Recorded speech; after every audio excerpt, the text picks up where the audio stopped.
while the Spurs subs just emerging from their porter cabin out pitch sides. They're just going to walk past me. I better make room for them. Alongside Will Lancashire, the youngster, I saw him score a screamer for Spurs under-21s at Bristol Rovers in the EFL Trophy earlier this season. He's capable of that if he gets off the bench. Lucas Bergvall on the bench as well. So they've made their way past us down towards the dugout, and it's old school dugouts here. Of course it is. It's non-league Tamworth. It's old school dugouts where the noisy fans, your kind of ultras if you like, are actually behind the dugouts. So the Tamworth fans will be able to clatter on the roof of the dugout where Ange Postecoglou is sitting, trying to gather his thoughts, watching what is going on in front of him. So that could, I don't know if that's going to be intimidating, Mark, but it'll be a different experience for Ange Postecoglou. Yeah, it will be. I know from coming down here this week and seeing the work that they've done to try and make Tottenham feel as welcome as possible. Obviously, they've had to set out a few more chairs the other side of the dugout that I can just see in the distance there. They've come out the classroom they have to accommodate for the big squad and the big travelling the big travelling party of Tottenham Hotspur. But once that game starts and from about now on, that will be hostile over there, and the fans are on top of. Yeah, they will try and make the players and the staff and the manager feel as uncomfortable as possible. And it was only a few weeks ago that Robbie Savage was down here, so he will definitely be able to tell you that's the truth. Yeah, fourth qualifying round, Macclesfield. He definitely got some stick that day.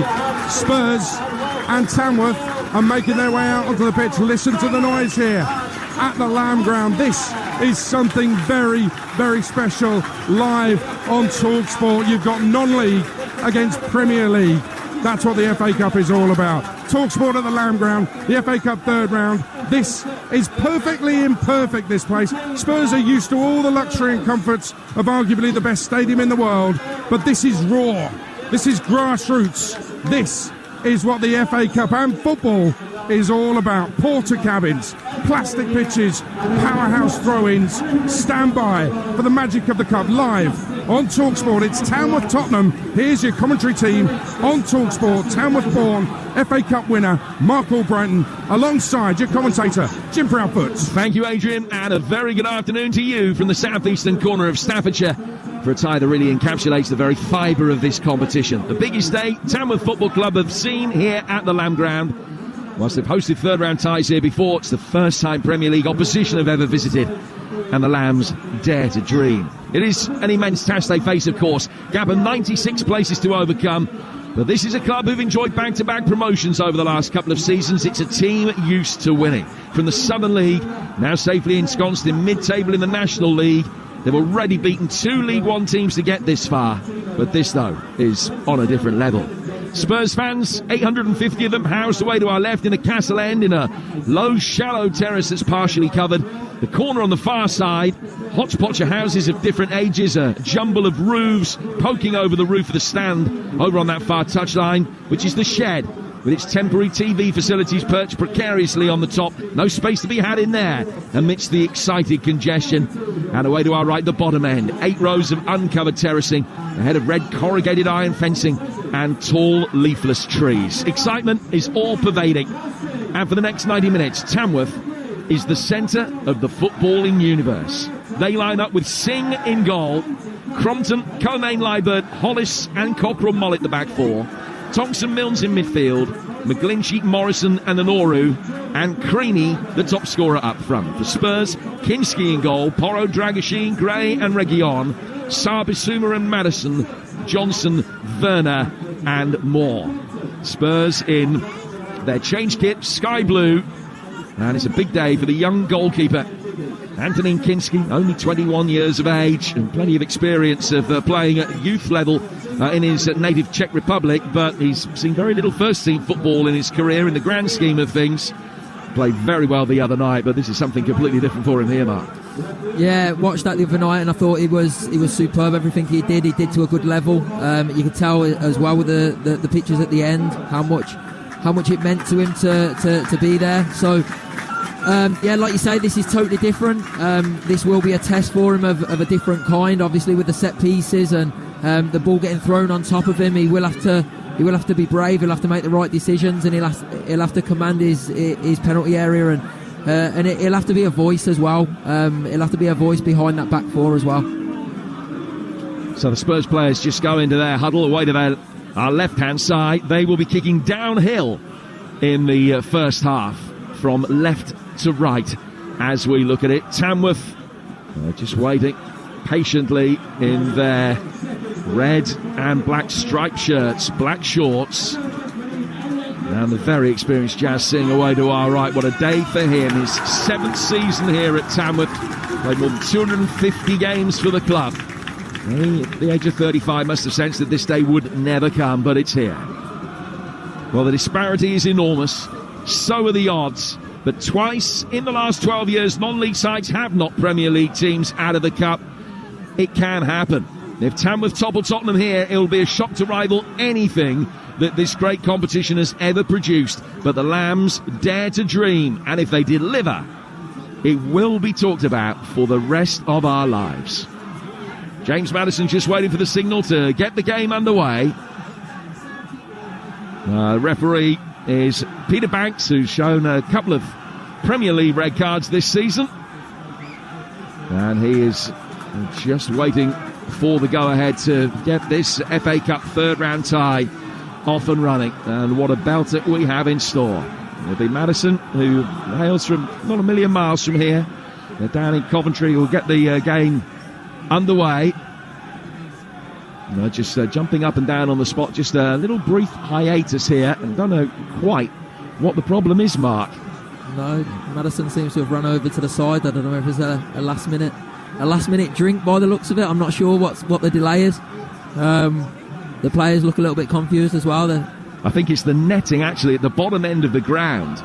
I don't know whether the net has actually come off its mountings just behind the crossbar. It does dip quite copiously, but the officials have had a look at it. They seem to be happy. Or is there going to be a more lengthy delay? And these things do get checked. I saw that the assistant referees will go around doing the required tests before the game started. They seem to be okay. But now we have this delay. And the Tamworth players, who are all set up, now find themselves back, just kicking a ball between them again, just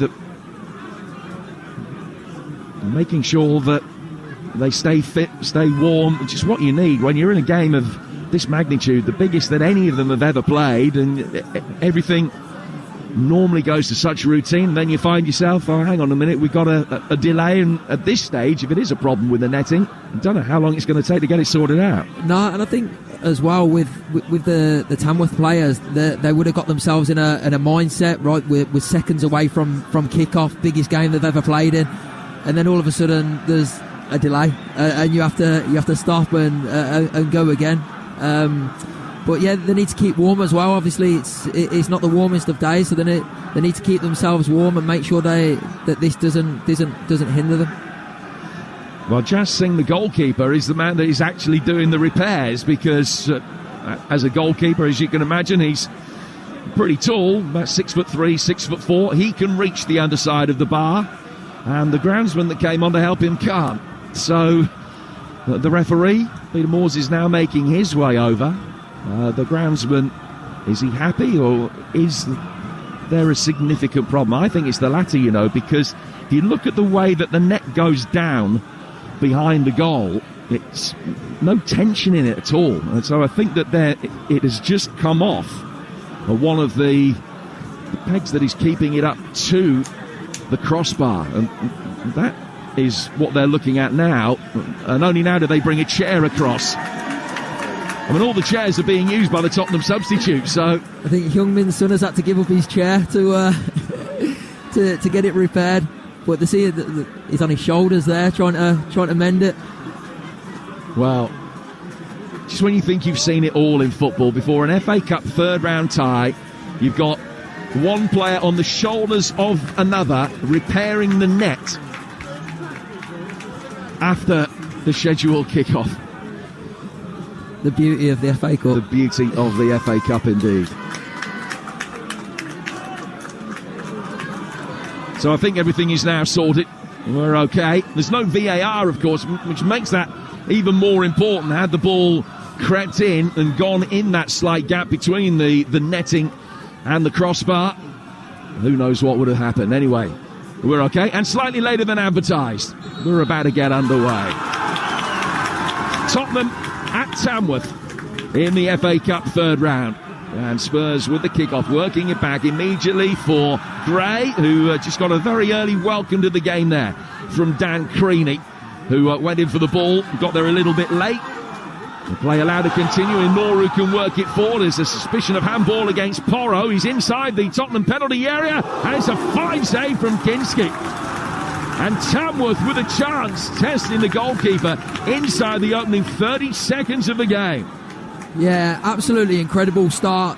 The pace down this left-hand side is what's caused the problems, and he's managed to get his shot off, and it's definitely worried the young keeper. So it's a great start. They've now got an early corner, an early chance to put a set piece into Tottenham's penalty box and try and cause a few problems. There was a fantastic shot from Anoru, good run from him. Suspicion of handball against Porro as he made his way through. A shot from the tight angle, beaten away at the near post by Kinski. Good save. In comes the corner, deep towards the far post where Tamworth heads were waiting. But it's knocked away by Bissouma inside his own penalty area, and then volley further clear down this near touchline by Pedro Porro. Brought down on the left-hand side by Morrison, who punts it forward. It's gone out of play for a throw to Spurs. Well, we've talked extensively about this potent weapon that Tamworth have with the long throw, Mark, but that will have been something that have been talked about quite extensively in the Spurs dressing room too. Don't try and give throws away. It's a slightly different percentage football today. Yeah, I think set pieces in general. I think Tamworth spend a lot of their time working on set pieces, and that's a big factor of their game. So it will be important today. Mikey Moore after an excellent ball to find it from Porro. Reguilon making his way forward on the left-hand side of the penalty area, and he wins the first corner of the day, or is a goal kick being given? The referee pointed to the corner flag. Then appear to point to the edge of the 6-yard box, but it is going to be a corner which will be taken over on the Spurs left-hand side. So they will now flood the Tamworth penalty area. Gray stands by the penalty spot. And there are 5 or 6 Spurs players in there. There's plenty of pushing and shoving going on. Tonks involved. He's got his arms all around one of the Spurs players. It was Gray. As well claimed by Singh as the corner came in. And his first thought is to get it upfield as quickly as he can. And Noru will bring it down over on the Tamworth right-hand side. And he's won a throw. So it's the first examination of that Tottenham back line, and whether they will be able to deal with one of these really long, potent deliveries from Tonks.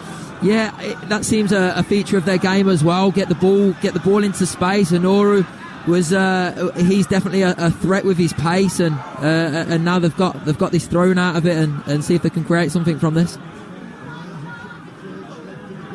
So Tonks stands with his back to the adverts over on the far touchline. An opportunity to launch this long throw into the near post. That one successfully repelled, and then helped clear by Madison on the edge of the penalty area. It is such a good weapon.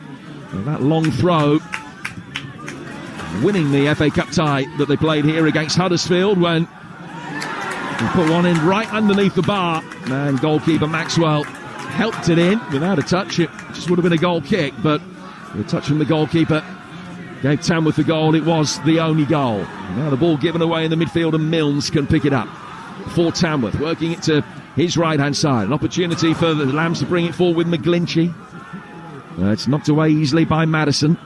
And then the blonde-haired defender Crompton retreating over on the far touchline can head it further clear. Spurs able to bring it down in the midfield with Johnson, just calming things down, laying it back for Dragoshin.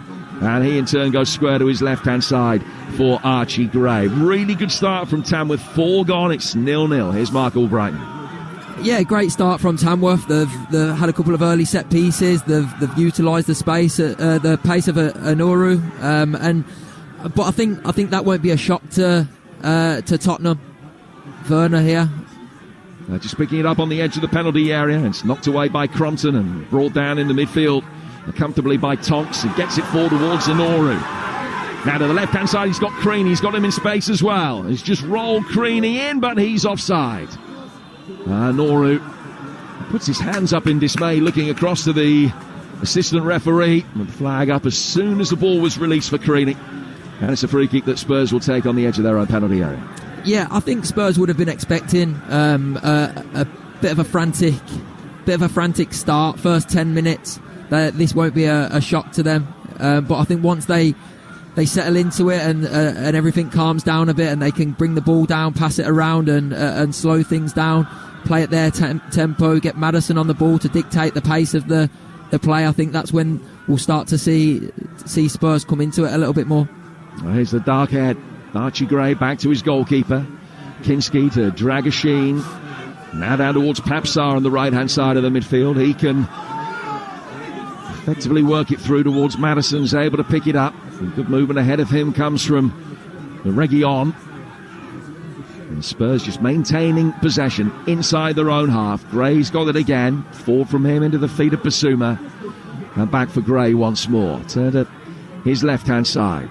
Timo Werner out there for a moment. Saar's made a good third man run forward, and he just threatened to get it behind Hollis for a moment. Spurs work it back. Maddison just given a little shove off the ball there by Tonks. The ball comes out towards Johnson, who flashes it across, but far too high, straight across the face of Singh, and had a play for a goal kick. The ball ending up down by the corner flag and just retrieved by a steward now. 0-0, 5 minutes gone. Really good start from Tamworth and Andy Peake's side, who's been in charge for nearly 3 years. He's won back-to-back promotions. They've actually come into this in pretty indifferent form. They've only won one of the last 8 games. Had the defeat to Sutton in the FA Trophy in the week, and a league loss at Solihull last time out. But they did win at Sutton impressively in the league recently, which when you consider that a couple of seasons ago they were 2 divisions apart, that really was an impressive victory. And Noru's got it again here on the left-hand side. The Cameroonian winger who signed from local football, Leicestershire club Barwell, had his registration until relatively recently. Now finds himself up against Spurs in the FA Cup. Ball laid back for Basuma. Basuma just playing it forward through the midfield again. A little bit of room for more. And comes back in field, then turns away. Makes a run forward and is played in by Reguilon. Now Basuma down through the centre of midfield for Porro. Tamworth very diligent in their work off the ball here in their 4-2-3-1 formation. But Moore's got it. A chance for him to work it forward for Maddison. Right-footed effort from him has taken a touch. It flies over the bar and goes out of play for a corner. Yeah, I think that's what we said earlier. It was just a case of weathering the first 5 minutes for Tottenham and then getting on the ball, dictating the pace, and that's exactly what they've did there. They've got the ball, they've moved it side to side and managed to find Maddison in space, just where he likes to be. Maddison taking this one, which took an awkward bounce. It was a low delivery, but bounced erratically inside the penalty area off this artificial pitch and threatened to cause a few problems. Tamworth dealt with it, got it away. Comes out towards Gray. Gray will find Dragoshin. Now the Romanian, who's making his FA Cup debut today, can slip the ball forward towards Basuma. 0-0 here on Talksport. We played 8.5 minutes. This is the first of 3 FA Cup ties that we got live on the Talksport network for you today. As the ball comes inside the Tamworth penalty area and is cleared. Tonks able to head it further away. We've already seen, though, Mark, that when that ball comes in the penalty areas particularly, it can take an erratic bounce. It's hard to judge exactly how the ball is going to flow. Yeah, we were saying this before the game. There'll be some areas of the pitch that are wetter than others, and it'll skid off certain parts of the pitch and hold up in others and stick to the rubber in the surface. So it's a little bit hard to read, but I think as the game goes on, I think they will get a bit more used to it. Tottenham will, and it's something that you'll be able to grow into. Here's Sergio Reguilon, who had just a handful of substitute appearances as he was being assimilated back into the Spurs side. This is his first start for the club since April 2022. Had a fair few loan spells away. Moore coming in off the left-hand touchline, the youngster. Well, that took a slightly spiteful bounce in front of him and ricocheted up into his arm, but no intent there. He's allowed to play on. He's then lost possession. It's cleared by McGlinchey for Tamworth towards Creaney on halfway. Another one of the long-serving Tamworth players. He's done really well with his back to the direction of play. Just lays it back. A chance for Hayden Hollis to get it forward. His ball easily intercepted, though. Slightly misdirected. Reguilon can bring it under control. And the intensity that we saw from Tamworth in the very opening stages has been difficult to replicate over the last 5 minutes or so. Just joining us, they had one really good side of goal inside the opening 30 seconds with Kinski making an excellent save from Anoru. But neither side has been able to test the goalkeeper since then. Yeah, I think they was always going to start bright, but they're going to have to weather a lot of possession that Tottenham are going to have. But I think one thing that early chance for Anoru will have shown Tamworth, it will have gave them confidence that the pace can hurt Tottenham. If they can get the ball down the sides, then the pace can hurt. And even if they just get a set piece, get a corner, get a throw in, then great, and they can go from there. Well, those are thoughts of the former FA Cup winner Mark Albrighton, part of our commentary team on Talksport today. Spurs working the ball forward. It's gone out of play for a throw. Coming up later, a choice of listening. Arsenal against Manchester United or Newcastle against Bromley. Now, the Arsenal game live and exclusive to national radio on Talksport, kicking off at 3. Newcastle against Bromley on Talksport 2, kicking off at the same time tomorrow night, also on Talksport 2. Local derby, a mouth-watering one as well between Millwall and Dagenham and Redbridge. 0-0 here in Staffordshire as a crunching challenge comes in from Milnes in the midfield. The Spurs players going up for it, and Milnes in very strongly. The referee didn't think it was a foul, but he is going across just to make sure that everybody is okay. That was a pretty hefty challenge. And the midfielder's making a mark so far. Yeah, I think we noticed it a bit early on where Tom Tonks left one on James Maddison a bit late on. There was a little shove, and then on this occasion, Mills has just gone through the back with a header. I think it was perfectly fine, but he's just let him know that he's in a game, and I think Maddison would have been expecting a couple of late challenges anyway. Ball out, throw by Tonks, and even when he takes a quick throw, he can get it forward 40 yards. Ray has to come and sweep up, and in doing so, puts it out of play for a throw that Tonks will take in a much better position for Tamworth, about 15 yards from goal. And so it's the cue for Hollis to make his way forward from the back. Cullinane Liebird is in there as well. Two centre-halves, both lurking with intent around the edge of the penalty area. It's an opportunity for Tonks. Launched in really long. Oh, Kinski's missed it. It's hit the post. There was a push on the goalkeeper, and had he gone in without a touch, it wouldn't have counted anyway. But it's just another example of how difficult those deliveries can be. It's not quite dead flat, but he hits it in with so much pace with that throw. It's a huge weapon, better than a corner. Yeah, and that one was very similar to the one that beat Huddersfield here in the first round. It was quite a loopy one. It was right on top of the goalkeeper, and like you say, if the goalkeeper doesn't touch it and it goes in on its own, then it wouldn't stand. But on that day, the goalkeeper got a fist to it, and unfortunately for him, it went the wrong direction, and ended up winning the game. So that was a victory over Huddersfield. They followed it up by beating another League One team in the last round when they went to Burton. A short trip across Staffordshire. Drew their 1-1 and beat them on penalties. Ronan Mayer scored the goal that day. He was on loan from Walsall. He's gone back now, so not available here. Clearance on this near touchline from Cockrell Mollett. And the ball has gone out of play for a goal kick, which will be taken by Jazz Singh away to our right-hand side. Good stuff, the opening 14 minutes. So speaking to One of the local broadcasters here, Mark, before the game, saying, what do you really expect? He said, you know, if we're in it at 0-0 after 15 minutes, I would take that as a huge moral victory. Everything has to be step by step to try and accumulate success over the course of the afternoon. He was expecting a relatively heavy defeat, but they just wanted to be in a position that Tamworth didn't disgrace themselves early on. They certainly haven't done that. Here's Inoru inside the box, flicks it back with his left foot, gets a shot in with his right, then takes a tumble as the shot is blocked by Bissouma, and Spurs are going to be able to bring it away. This has been a really good, solid start from the non-league side. Yeah, and I think it's difficult to say.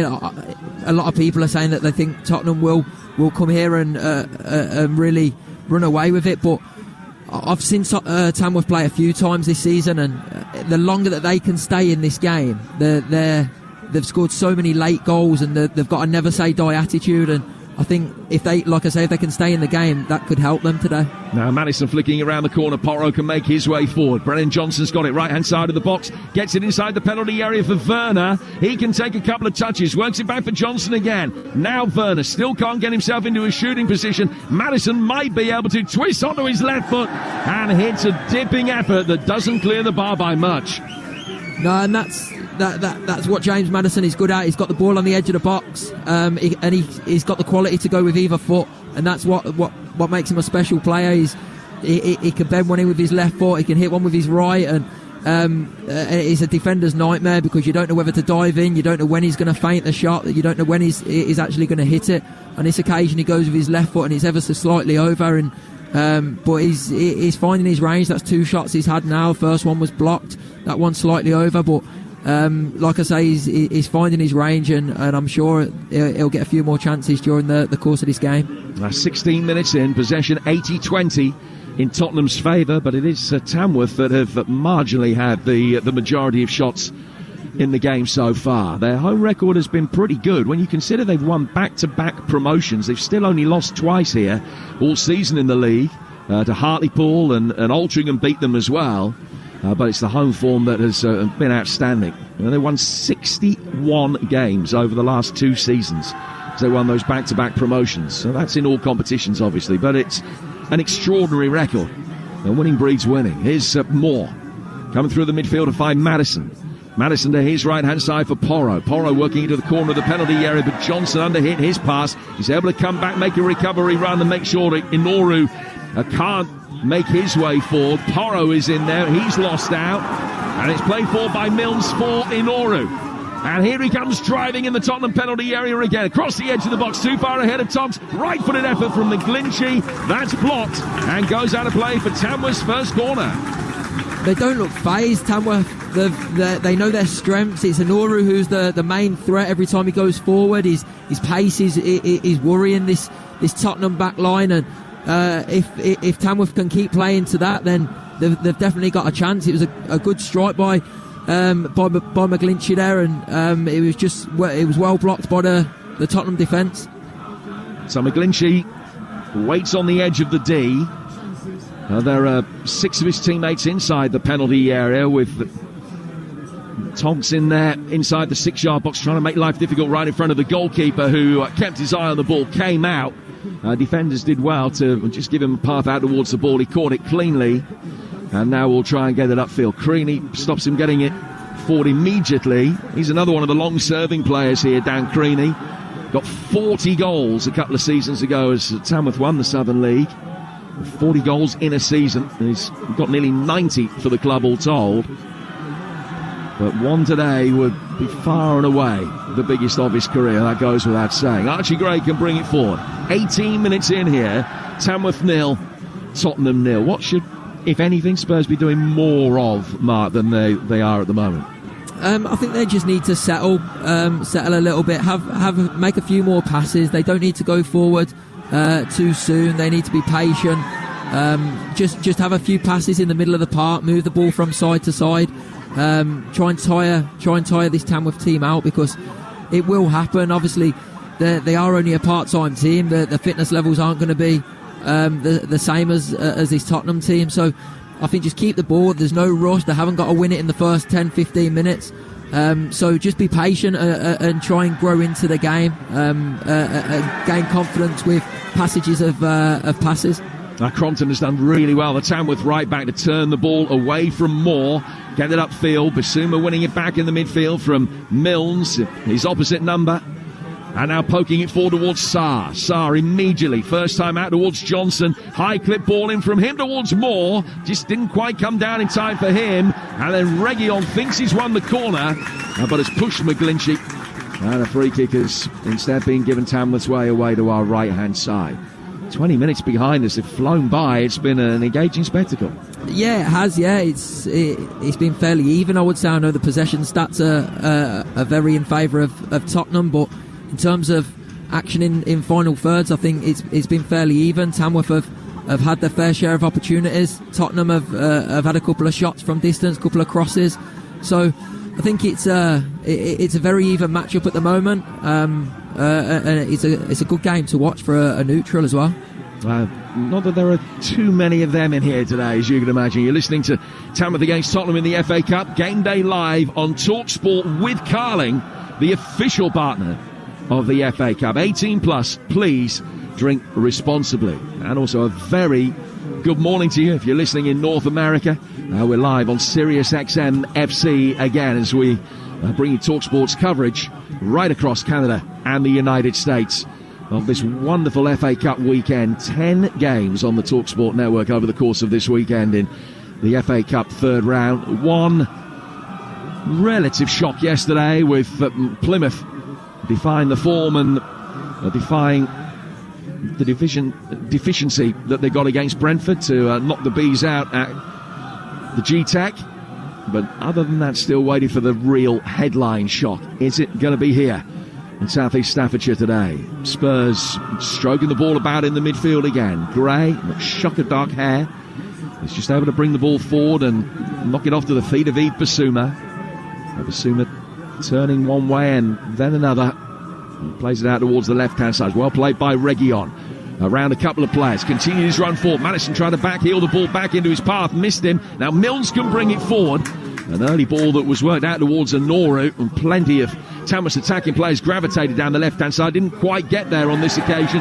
Werner then picks it up and sees the run of Madison, but overhits the ball. And Singh will be able to take a goal kick for Tamworth midway through the first half. Here on TalkSport, Tamworth 0, Tottenham 0.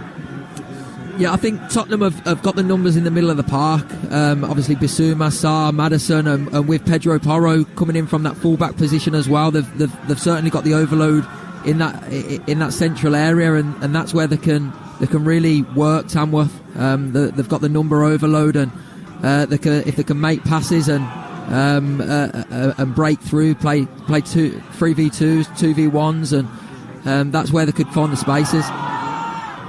Spurs working back towards the edge of their own penalty area. It was a high ball played by Madison, which was an awkward one to control. Spurs get it back for Kinski. He just side puts it out towards Bissouma. Spurs more than happy to play out from the back. Dragoshin controlling it and then just laying it forward through the midfield again towards Yves Bissouma, and Spurs are very quickly back in Tamworth territory. 0-0 the score. Is Gray. Long ball forward from him, but misdirected. And straight out of play for a throw that'll be taken on the Tamworth right. And I would imagine if you're one of the Tamworth players, you get a quarter of the way through the game and suddenly you're thinking, okay, this maybe isn't quite the prospect that we thought it was going to be, and your confidence will be snowballing. Absolutely. The longer this game goes on, where Tamworth are in it and it's level and a close game, Tamworth will just pick up so much confidence from that. They've already proved that they can have opportunities themselves. They've already proved that they've got threats in their team, whether that's from the set pieces or Anoru on this left hand side. So it's they know that they can impact this game in some way. So the longer it goes on level, they'll grow in confidence and they'll trust their methods even more than what they do already. Throw taken over on the far touchline by Sergio Reguilon. He ended up losing the return ball, and Anoru again has done well to link up the play, and he'll take over from Milnes. He's got McGlinchey to his right-hand side, just trying to work it out for the fullback Crompton, who's in a slightly more advanced position this time than he has been. And then Tonks is in there strongly again in the midfield on Madison. Play goes on. Porro, right-footed, clipped over the top. Johnson just getting around the back of Cockerell Mollett for a moment. It's a dangerous ball inside the box. Crompton's covered an awful lot of ground to get back and be inside his penalty area to clear it. Inoru's clearance goes high up in the air. The Basuma claiming that he was hauled to the ground there by McGlinchey. Nothing given. And Spurs get possession back, but way back on the edge of their own penalty area again. Yeah, Johnson's getting the most space out here on this right hand side. He's been able to put in 2 or 3 crosses already. Not quite got his range. He's pulled that one just a little bit behind Timo Werner. Mikey Moore weren't quite there to get on the end of it. He's put a couple that have gone a little bit deeper as well. So, but he's getting the space. He's getting the opportunity, and he's getting half a yard to be able to put them crosses in. So I think if Tottenham if Tottenham spot that, they need to get a couple more players in the box and fill them gaps. Well, this is the 4th time that Tamworth have got through to the 3rd round of the FA Cup proper. First time since 2014. It's the first time a top flight side have ever played here. They came very close to beating Championship Stoke back in the 2005-2006 season. Drew 0-0 away and then lost the penalty shootout in the return here. They'd led for nearly 40 minutes through a Nathan Jackson goal in that replay, one of the most famous goals in Tamworth history. Anything today would eclipse that. And they've got another opportunity now with a long throw. So, as you can imagine, being a non-league ground, it's pretty tight and confined, but the touchlines are not right out towards the hoarding, so there is a little bit of a run-up for Tonks when he has the chance to deliver one of these long throws, which he's going to in a minute. But Inoru is down in need of treatment before play can restart. But he doesn't need a huge run-up, but he just does get 3 or 4 steps to be able to propel the ball inside the box.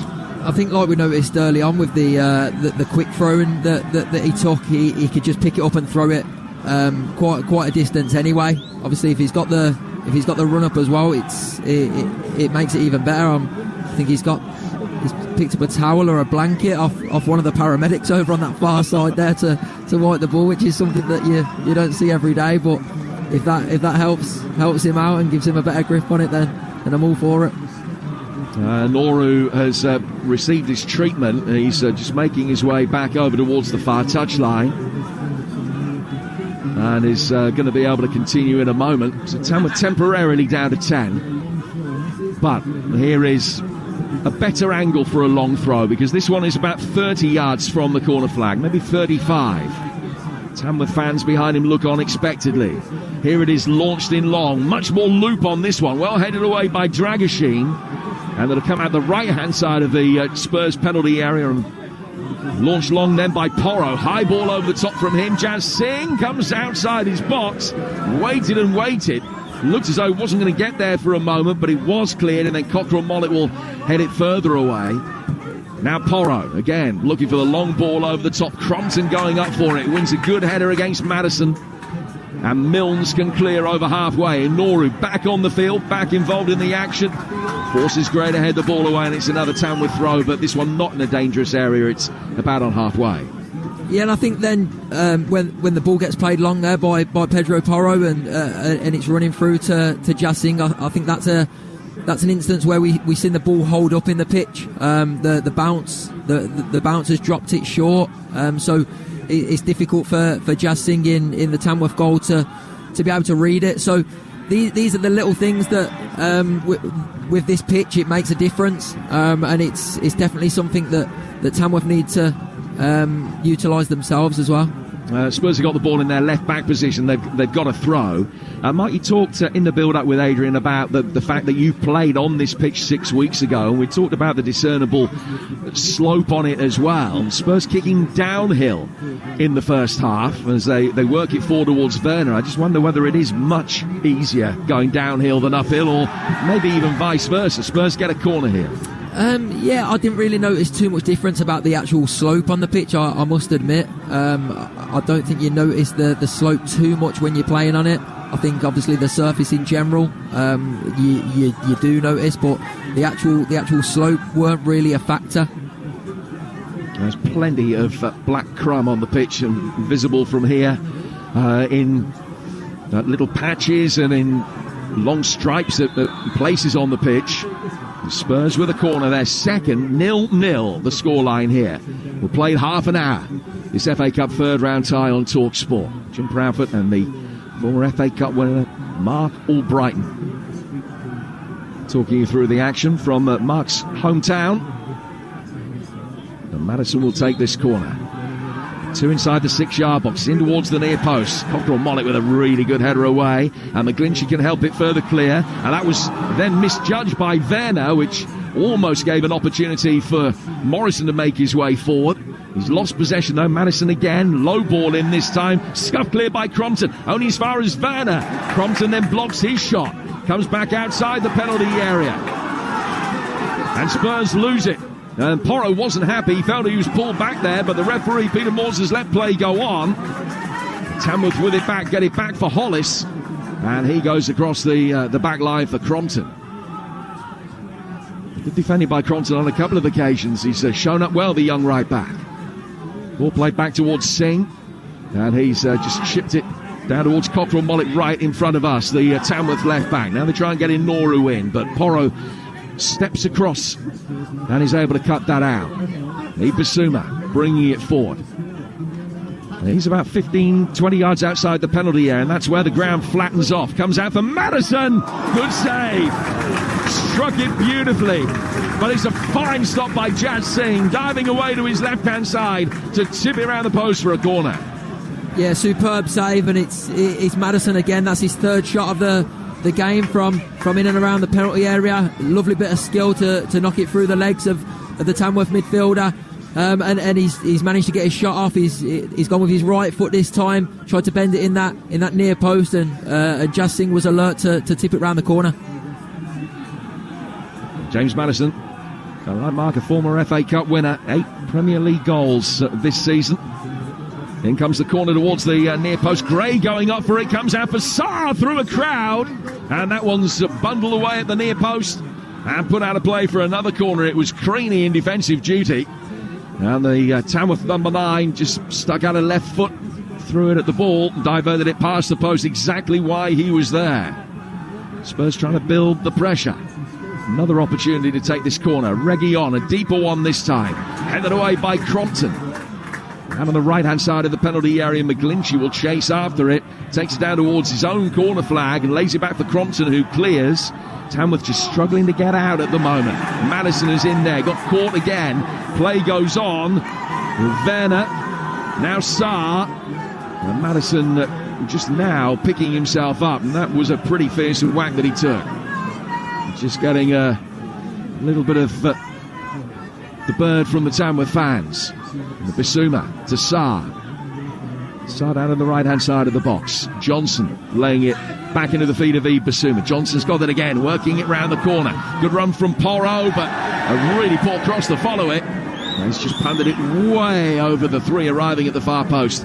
And out of play for a throw that'll be taken by Tamworth in their right back position with 12 minutes from half time and still not too many signs of a breakthrough. No, but that's better from Tottenham. They work the ball a little bit. They're having a little spell with it, and even the movement as well. Pedro Porro manages to run down the side and create a yard for himself with Brendan Johnson going inside. So it's all about this interchanging movement, and this is that's the difference in levels from Tottenham's level to Tamworth. They've got that movement. They've got that ideas of different shapes. So they need more of that. Cockrell Mollett playing it forward, and Noru, the live wire left winger, chasing after this and winning another throw. All the throws that have come in from Tonks so far have come from the right-hand touchline. This one from the left, so it'll be a change of angle. And another examination of this Tottenham back line. Hayden Hollis has made his way forward to the edge of the penalty area. Pinsky with plenty of protection in front of him. Cockerell Mollett stands at the far corner of the 6-yard box and where the throw is going to come in from. They're just ready to make a run into that 6-yard box. Creaney is in there as well. So to the other centre half, Cullinan Liebird, along with Hollis in, and he's worked it short after all of that towards Inoru. Inoru trying to get round the back, gets the ball in towards the near post, scuffed away and out for a corner. Yeah, you don't see many short throw-ins down at this ground, I must admit. So that one has shocked me. But Inoru has been such a threat in this first half whenever he's had the ball. So if they're going to leave him free and he can face Pedro Porro up and try and take him on, then that's Tottenham's risk that they're gonna do. Now the referee's just going across and having a word with Creaney inside the 6-yard box. So he was using his arms to try and find himself a yard of space. Dragoshin doing some defending, and he's the Tottenham player detailing Creaney. It's still going on between the pair of them. Flighted in very deep, and another really good game. Good playing, I beg your pardon, from Kinski, whose first thought, having caught it, was to bowl the ball out quickly, and then he ended up colliding with one of the Tamworth players. I think it was Cockerell Mollett, and Kinski's now down hurt inside his own penalty area. Yeah, a really good claim again by Kinski. That's 2 or 3 now that he's come out and he's commanded, and this is something what we said before the game. He's going to need to do that. He's going to need to command his penalty box, especially from set pieces, and so far he's done that, so he can take plenty of confidence from that. Oh, he's 21. He only made his top flight debut in Czechia 18 months ago and excelled the other night in that game against Liverpool that you heard on Talksport. The League Cup semi-final first leg. Different environs here today, and no first half breakthrough today, as was the case on Wednesday night. The Spurs can bring the ball forward again, out towards the left-hand side. Crompton racing to get back in position. Madison has got it. McGlinchey forces him away. Madison playing it through the midfield, down to the right-hand side for Dragoshin. Right-footed ball clipped forward. It's an excellent pass out towards Reguilon. He can measure a ball in towards the near post, and that one's swept away well by Cullinan Liebird, and out of play for a throw that'll be taken on the Spurs left. Yeah, good ball there by Dragoshin over the diagonal pass over to the back post, and it's something that they need to do. They need to mix it up a little bit. Throw taken quickly by Spurs into the feet of Moore, dancing in possession. Madison then flashes in across, and Hollis unceremoniously gets it clear, and Thompson might be able to break through the midfield. Really good covering that stopped that happening. Reguilon covered a lot of ground very quickly and just took it off Tonks' toes before he could think of playing a ball into space on the Tamworth left. Spurs now able to break over on the far touchline. Still 0-0 here with 37 gone. Werner, little reverse ball in. This might be the moment. Madison keeping his feet. Good save from Singh as he chopped it back onto his right foot in a low one towards the bottom right-hand corner, but Jazz Singh down very quickly and was able to gather. Yeah, definitely the best chance of the game, especially from a Tottenham point of view. They get numbers forward. They make a 2v1, and James Madison's he found space. He's made a great run. He found space, and he checks back onto his right foot. Manages to get a shot off, but good save by Jazz Singh. It's not the first time that Spurs have played away from home to non-league opposition in the FA Cup, even in relatively recent memory. You'll recall that game that they played on Merseyside against Marine some 4 years back in the 90s. They had games against Marlow and Altrincham as well. They have won all 3 of those. Older Spurs fans will remember a day in the 70s that nearly didn't go their way, held by Altrincham of the Northern Premier League in the 3rd round back in 1979 in what was the first ever FA Cup tie for both Ozzy Ardiles and Ricky Villa. They had better days in the FA Cup to come.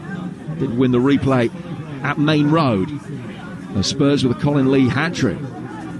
Here's Madison, bringing the ball under control, plays it down towards Sarr, who's ball inside the penalty area, ricochets. Johnson chasing after it. Cockerell Mollett's there, and clears for Spurs, goes out of play for a throw about 10 yards from the corner flag that Porro wants to take quickly. he going to delegate responsibility? He's got Johnson standing right by the corner flag. Porro's thrown it back instead towards Basuma. Is he Basuma again? And Milnes forces Basuma to play the ball back. It's a neat little 1-2 between him and James Maddison. Back it goes for Basuma again. Basuma's in a central area. He's about 10-15 yards outside the box. Maddison then working it down towards Johnson. Played back by him for Sarr. This is all concentrated about 7-8 yards outside the Tamworth penalty area. 0-0 the score. Werner laying it back. Maddison turning, laying it out towards Johnson. Johnson taking on Cockrell Mollett. Flashes across inside the penalty area, and Hollis is there to clear. Yeah, they're working the positions, get a lot of crosses in Tottenham. They're getting the ball wide, especially on this right-hand side with Brennan Johnson. But they just need more bodies in the box. They need more players that are willing to try and get in front of their defender, to try and get a toe in, to try and get a shot on target. So that's something that maybe later on in the game Solanke could work on. Now Kinski's going to get to a loose ball first. There was a lack of communication between Sarr and Dragoshin, and then Kinski stumbled. And the ball was played back inside the Spurs box, and he was only just picking himself up. But it was worked at such an angle that he was able to get there and clear before the advancing Dan Creaney could embarrass him to side foot into an empty net. Ball put out of play though, and here's another one of these trademark Tonks throws. Ball above his head, runs up, 4 steps, launches it. It's the longest yet, but straight into the hands of Kinski. Spurs getting away with a nervy moment. Again, done really well there to come and claim, especially after the little sequence and the mix-up with Sarr. It was important that he came and claimed that one. Great touch by Hollis, the centre-half still making his way back. Backheels it into the path of Inoru. But Spurs mop up and get it away from the edge of their own penalty area, and the Tonks just left one in again, just a little late on Reguilon, didn't really catch it. Well, the attendance here today around 3,700, something like that, but it's one of those great FA Cup days where any vantage point is being taken. Nobody in the trees away to our right-hand side, but plenty on scaffolding and on low roofs over on the far side behind the goal. An opportunity to see their heroes in action. Crompton with the ball inside the penalty area here, and Hollis chasing at the far post, couldn't get there in time. Yeah, everywhere you look, every time you look up, there are more heads hanging out of windows of the houses on the far touchline, and just a few heads bobbing up above brick walls over on the far side by a telegraph pole in front of the most modern houses that we can see in that corner of the ground. 0-0 the score. Everybody enjoying what they're seeing. Maddison getting it forward towards Gray. Now Yves Bissouma back inside his own half. Put under a little bit of pressure from McGlinchey. Goes back to his goalkeeper. Kinski shown up well again in his second Spurs appearance. Maddison getting it forward towards Mikey Moore. Back in the side after 10 weeks out today. Now Sarr, played in by Basuma. Porro to Sarr again. A little bit of pressure applied. Can just chip it forward. Cockrell Mollett is there to knock it away, and then Inoru almost able to flick the ball over the head of Porro. Sarr can bring it down. Inoru won it back, but in trying to play it back towards Cockrell Mollett, missed his man. It goes out of play for a Spurs throw, which will be taken by Pedro Porro. And half-time's fast approaching. A couple of minutes. And Tamworth nearly halfway to taking Spurs to extra time.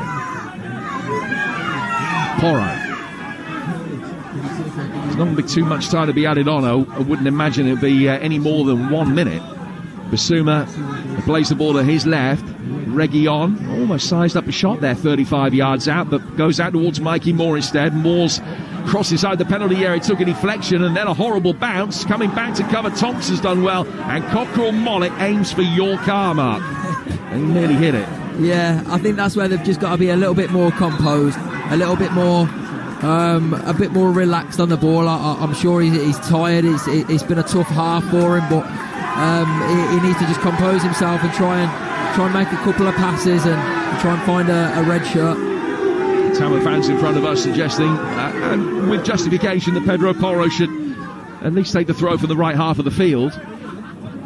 It was launched forward from the throw, and Cockrell Mollett repels it. Archie Gray keeping his eye on the ball, steers it through the midfield towards Milnes. Crompton over on the far touchline, chases. Across comes Reguilon and puts it out of play.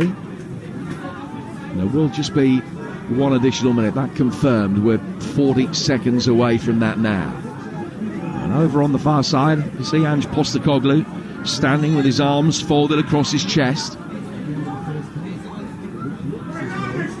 Standing, I would imagine, contemplating good aspects to his side's performance, but frustrated at the lack of clear-cut opportunities that have been created.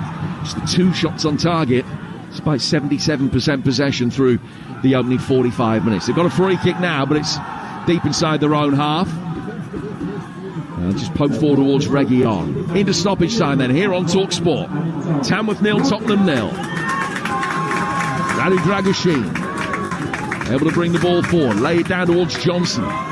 Johnson turns his side away from Minoru. Now Yves Bissouma. Bissouma inside the centre circle. Good dynamic run forward from him. Got it away from Tonks. Now towards the bottom right-hand corner of the penalty area, and Spurs will end the half with a corner as Porro's cross hits Minoru. Just about time to take this. Yeah, good play there from Bissouma. A couple of times he's done that, and he travels with the ball well. He travels through the midfield of Tamworth. You can tell he's a lot stronger, a lot fitter, and that's where the chance there comes from. So 6-4 for Tottenham. Werner walks away from the short one. Porro fires it in, headed away by Hayden Hollis, and that's half-time. And the half-time whistle is greeted with a standing ovation from the Tamworth supporters. 2,800 of them absolutely thrilled with the level of commitment and performance that they've seen. The commitment never in doubt, but their ability to be able to go shoulder to shoulder with a Premier League side was, so far so good. It's Tamworth 0, Tottenham 0. As the Spurs and Tamworth players walk right by me pitch side, heading back into the dressing room, into the porter cabins. The Tamworth subs all handshaking, high-fiving their first 11 teammates who are out there. What a performance from Tamworth. Absolutely extraordinary in that first half. They were competitive, they had a go. A couple of great saves from Jazz Singh. He's a building surveyor who's surveying everything in front of him and keeping it out as well. Mark Albrighton, Tamworth, that first half, that's a stellar performance from a non-league side. Yeah, I thought they were superb. I think from the start, they had a couple of chances in the first 5-10 minutes. They really started on the front foot, and then when Tottenham grew into the game a little bit, had a little bit more possession, started moving the ball a little bit more. I thought Tamworth defended really well, and they were really organised and structured. They've defended set pieces well, and I think they'll be more than happy with that half of football. And is there anything they can do better? Because they've given it a go. The long throws, I think, are really interesting. He seems to be aiming for the goalkeeper, which I understand, but they're looking relatively straightforward for the keeper to claim. Could he maybe vary it and put it maybe on the penalty spot or 6-yard line or what? Yeah, I don't think it was a bad tactic from the start. Put it on the keeper, but the keeper's come out in this first half and proved that he can deal with that long throw. He's come out and caught 3 or 4 throw-ins now and crosses, so he's come out and proved that he can deal with that. So yeah, maybe in the second half it'd probably be good to mix it up a little bit, maybe throw it a little bit deeper, maybe one to the first post and try and get the flick on and go for the second ball, maybe a little bit more flatter. So there's different things that they can try 100%, but I think the credit to Tottenham and their defence and especially their goalkeeper who have certainly dealt with that well. And a quick one on Spurs. Maddison has, I think, been a threat. He's had the chances, but from out wide, the balls into the box, I think, they've looked a little bit lazy to me. It's just like popping a ball into the box, see what happens. They're not really looking for anybody. No, I agree. I think, like you say, with Maddison, he's probably been the brightest spark in the middle. He's had 3 or 4 shots. He seems to be getting closer with. But when they do get the ball wide, the quality needs to be better. The delivery into the box needs to be better. But I think from a Tottenham point of view, I do think that they need more bodies in the box as well. They need to cover cover all the areas, whether that's first post, back post, or the centre of the goal, maybe the cut back as well. So that's probably something that, as the game goes on, they can look at their bench. They've got Dominic Solanke on the bench that could help them out with that. So there's definitely room for improvement on both teams. Mark, we'll let you have a little Archie Gray break. Thank you very much for the time being. He's back with us for the second half. FA Cup winner Tamworth born Mark Albrighton on Talksport this afternoon. I'm Adrian Durham, live pitchside at the Lamb Ground. I've been in with the fans for that first half, and I have to say they've been in brilliant form, those fans. Every time Tonks has a throw in, they are loving every second. They can't take their eyes off it. It's been absolutely fantastic. Live on Talksport. Let's take a look at the halftime highlights in partnership with Carling. Emirates FA Cup half-time highlights on Talksport with Carling. Brilliantly refreshing from the first sip to the last. 18 plus. Always drink responsibly. Well, the disparity is enormous.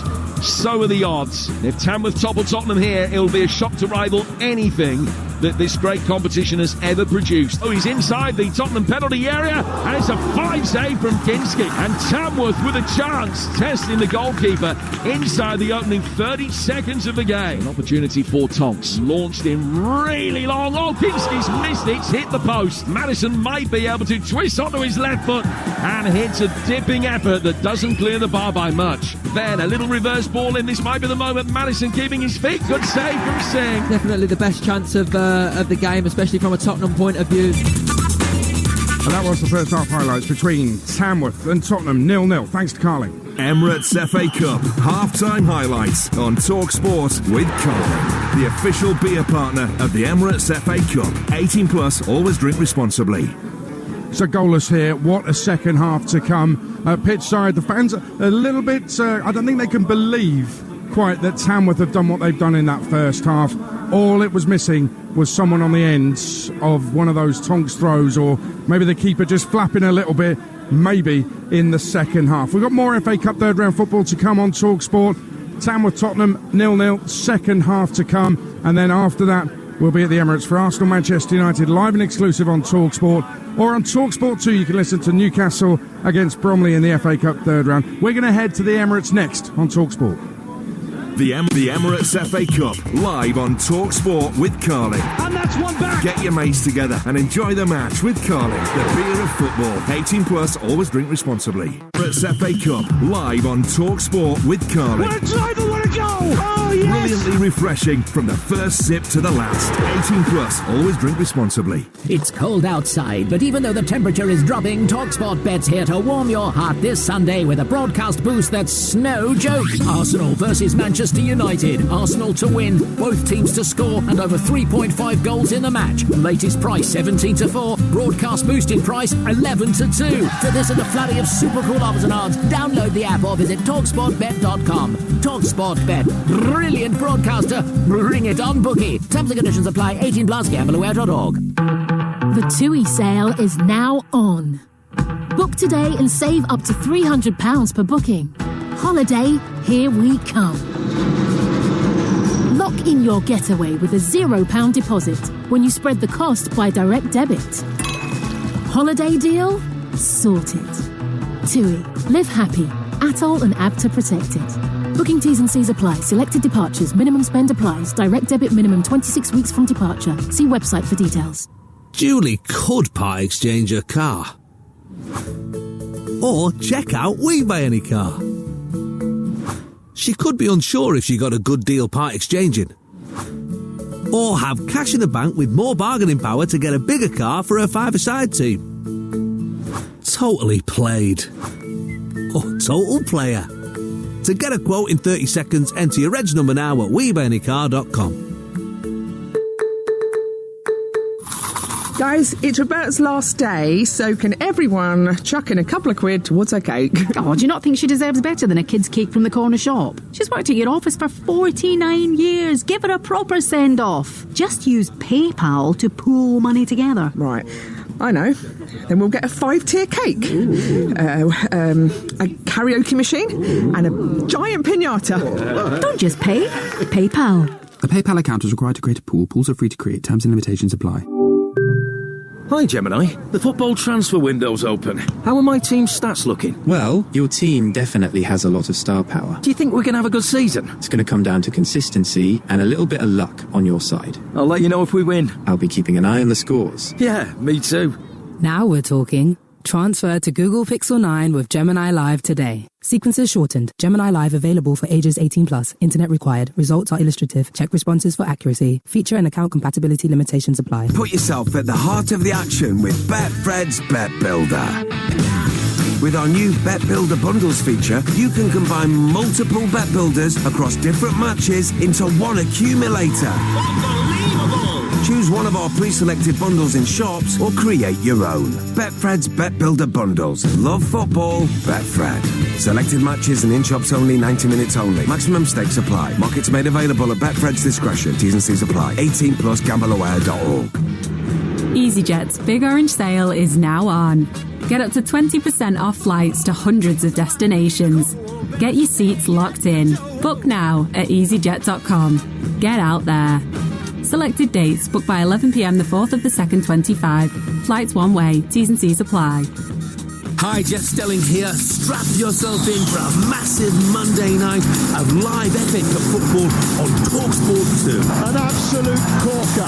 Millwall take on Dagenham and Redbridge. Blistering build-up starts at 7 with live full match commentary from 7:30. Brace yourself for big ticket Monday night FA Cup football live on Talksport 2. Well, half-time here at Tamworth, 0-0. Tamworth against Tottenham. They're playing one of the Spurs Wembley anthems from the 80s over the public address system at half-time. I'm not sure if that's reverse psychology or what from the Tamworth PA Day Clayton. Amazing stuff. Let's go to the Emirates. Arsenal Man United this afternoon, live and exclusive and only on Talksport. Celebrity Arsenal fan Darren Bent is there. Former England striker Darren Bent is there. How you doing, Benty? Yeah, I'm all good, age you? Yeah, real good. Arsenal, Man United. I mean, there's so much history between the clubs. And in the FA Cup as well. It's going to be something very special at the Emirates today. Yeah, it's going to be. As you said there, the rivalry's still there, although obviously many different teams over the years. Probably, you'd have to say Arsenal probably closer to their best than Manchester United are, but still that fierce rivalry. Still want to beat one another. And it almost feels like a little bit the narrative's changed, because although Arsenal sit second in the league, only 6 points over Liverpool at the top, it feels like they're the underdogs almost going into this game, simply for the fact the point that Manchester United got against Liverpool and the performance they put in. So it's really going to be interesting to see the dynamics and how the game works today. It's really interesting with Man United, isn't it? Because you're right, they're in a real dip. It's a lull, and it's lasting a long time. But in the midst of the lull, they can come up with a 2-2 at informed Liverpool. They can win an FA Cup final against Man City. That's why Arsenal can't afford to be too overconfident today. Absolutely. I think if you look at the two teams, Arsenal should win. Regardless, I know Bukayo Saka not being there is huge, but you'd expect Arsenal, with how they are in terms of their journey in the rebuild, they're pretty much at the end of it. They know they still need to add 1 or 2 additions, but you'd say they're a better side. But you're right, just because you've seen Manchester United on any particular occasion, we saw it with City when they went to the Etihad, got the tactics right, win the game. They get a point at the Etihad. You go back to the FA Cup final last season, you just know that Manchester United have got that one performance in them if all of their players play really well. And I think for either team to win the game today, their team's going to have to play well. They are. Arsenal's defeat to Newcastle, I thought was really interesting. He's made the comment about the ball, Arteta, I feel, just to deflect away from the performance of his players, maybe even to deflect away from himself. Do you read much into that defeat? Newcastle were really good, but do you read much into it in terms of where Arsenal are at? Have they already peaked and they're on the way down? I wouldn't say they've peaked and they're on the way down, and I think I agree with you, Aid. I think a lot of the stuff Mikel Arteta says to the press is definitely to take it away from the players, to put it all in himself, because all these different ideas that he's come up with, we seem to be talking about it in the news all the time, but we very rarely touch on the actual Arsenal team. So I do think in that aspect he does do that quite well. I wouldn't say Arsenal have peaked and on the way down. I just think they're going through a bit of a sticky situation, although, as I said, I mean, they've lost once, Aid, in the last 14 appearances. If that was anyone else, people would be saying, oh my goodness, they're on absolute fire. It's just the way that the defeats have come about. And even if you want to take a positive, after the Newcastle game, Arsenal should have won that game. The Kai Havertz header, the Timber header, the Martinelli hitting the post. There were more than enough opportunities there for Arsenal to win that game, but that's the difference. You look at two ends of the pitch. You've got Alexander Isak at Newcastle, only needs half a chance. He takes his. You look at Arsenal's end, they have 3 clear-cut chances and don't take any. It's a great point you make, and I think it's a drive debate waiting to happen between you and Andy. and that is that Arsenal seem to get criticised more heavily than any other club. Do you know why that is? I don't know what it is. I mean, I guess. By the way, it's a bit rich coming from me, that. I was going to say that, Aid, and I did think, hold on a second here, what's going on here? But I just think until Arsenal actually win something consistently, I think that's always going to be there, Aid, and this is something, unfortunately, Arsenal are going to have to get off their chest. They are. Benty, listen, great stuff. We look forward to Arsenal, Manchester United on Talksport, Newcastle, Bromley of League 2 on Talksport 2 this afternoon when this is done. Back here at the Lamb Ground, Tamworth are already out for the second half. Spurs make their way out for the second half as well. And there is all to play for. This is no demolition job from Tottenham Hotspur on the non-leaguers. Tamworth are right in this tie, and the crowd know it. Second half is going to be something very, very special live on Talksport. It is Tamworth 0, Tottenham Hotspur 0, as Ange Postecoglou makes his way out of the dressing room along the touchline, puts some gloves on. He's feeling the cold. He might be feeling the heat by the end of this game. This is going to be special. Second 45, second half, live on Talksport. Tamworth 0, Tottenham 0. Here's your commentary team. Tamworth born FA Cup winner Mark Albrighton, alongside your commentator on Talksport, Jim Proudfoot. Adrian, thank you. And no changes being made by either manager at this point. Probably to be expected. It's just a question from a Tamworth point of view. How long, Mark, can they keep this up? We're playing with the intensity that they have been. Yeah, it's obviously going to be hard as the game goes on, but like I mentioned in the first half, they seem to score a lot of late goals. So if they can weather the next 15-20 minutes from Tottenham possession, Tottenham pressure, then they will have confidence going into the final stages of the game. And it's something, obviously, with the set pieces that they've got weapons to hurt Tottenham. So really looking forward to this second half. Really should be a really, really good 45 minutes of football.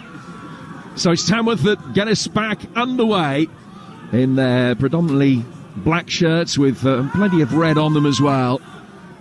Spurs in their change kit of all light blue. They're kicking uphill from right to left. Tamworth attacking the open terrace away to our right-hand side, the bottom end of the ground here at the Lamb Ground, named after the old pub, the Lamb, that stood at the entrance to the ground just over away to our left-hand side, long since gone. Here's Reguilon. Back for Archie Gray. Spurs bringing the ball forward a little bit tentatively at the beginning of this second half. And Thompson strongly again. Just able to get the ball away from Bissouma. Gray can bring it forward. Into the feet of Timo Werner. Back for Gray once more. What have you made of Werner's performance so far? Do you like him through the middle, or should he be playing out wide for you? Yeah, I've got to be honest with you. I do prefer him wide. I do prefer him getting space wide where he can run at people. I think at the minute he's down the middle. He's getting suffocated by the two centre halves of Tamworth, and he's not finding himself much space, and it's difficult to for the midfielders and the fullbacks to play balls in behind for him to run onto. So I'd like to see probably later on in this second half maybe a change in that position, and especially from crosses as well, like we said at half time. It's there's balls coming into the box. The quality needs to be better. However, I think Tottenham need more bodies in there.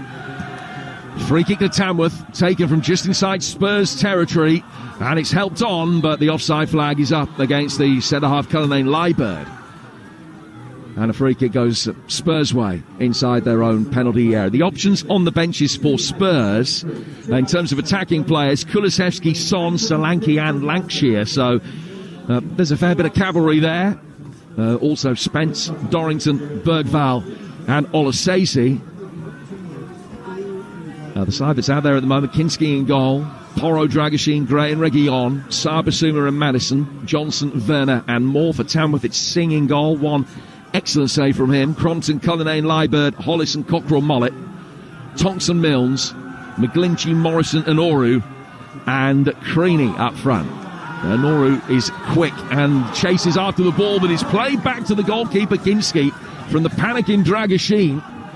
Kinski did well. He read it, came out and met it, just opened up his right foot and side-footed the ball to his left-hand side for Reguilon. Spurs now changing the line of attack, quickly get it out towards the right-hand side, where Pedro Porro is able to come forward. Inoru back in defensive duty. Can't stop the ball being worked across towards Reguilon. Sarr turning it round the corner for Reguilon again. Sarr getting it back, right-footed delivery. Hollis heads that away. Basuma's going to be able to pick up the ball in the midfield, riding the challenge of Tonks. He can get it out towards the right-hand side. Madison's got it now. Good save from Singh again, diving down at his near post, and Hollis does the rest. Yeah, another good save by Jas Singh. He's been brilliant in this game so far. He's done everything that he's been asked of. But again, another sighting for Madison, getting space in and around the box to try and get his shots off. Well, still protecting his clean sheet, Jas Singh. He's actually hurt himself in making that save, I think, and he's drawn the referee's attention. And now, when the referee has stopped play, he's just fallen flat on his back inside the penalty area. I don't know whether he hurt his arm in making the save, but the referee's calling the Tamworth medical team on. He's had a fine game, he's had a fine season. But he has only kept 3 clean sheets all season in 29 games. One of those was against Huddersfield in the first round victory. They've got Leon Phillips, who has played a couple of cup matches this season on the bench as the substitute goalkeeper. He's only played 1 league game for Tamworth, much more inexperienced than Singh. They'll be desperately hoping that he's okay, and whatever problem he's got here that's being attended to is only a temporary one. Yeah, Jas Singh's been a major part of the success that Tamworth have had over recent years with their promotions. He's much more than just a good goalkeeper. He's a leader. He's a personality in the dressing room as well, and he's been superb for this Tamworth team. And I know Andy Peaks, the manager, rates him extremely highly and utilises him well. So if he weren't to continue, this would be a major blow. But he is back on his feet. Maybe just a problem to the rib cage. Maybe, I don't know. He's okay. He's back on his feet though. He's going to be able to continue. We talked yesterday in the Manchester City Salford games about tactical breaks. Goalkeepers conveniently going down with an ailment, usually 15-20 minutes into a half. This was not that, and there was no thought of Andy Peaks calling his Tamworth players over to have a quick chat with them. All they've done is line up for this free kick. And it's a free kick which is going to be taken on the Tamworth right-hand side by Ben Crompton, the young defender on loan from Sunderland. He has played first-team football for the Black Cats. And he hits it forward here, right-footed, in towards the edge of the penalty area. Good claim again by Kinski. Another set-piece that was slightly overhit.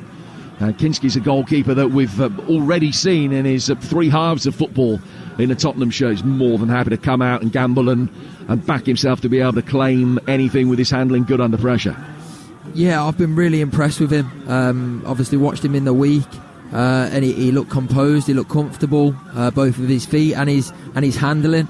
And then again today, he's really been assured back there. He's claimed everything. He's never once thought about punching. He's come and caught everything and really relieved any pressure. Which, as for a defender in that Tottenham back line, that's a massive thing. Madison side-foots the ball through the midfield. Porro helping it forward. Sarr's got it now. Out towards the right flank, chipped inside the penalty area again.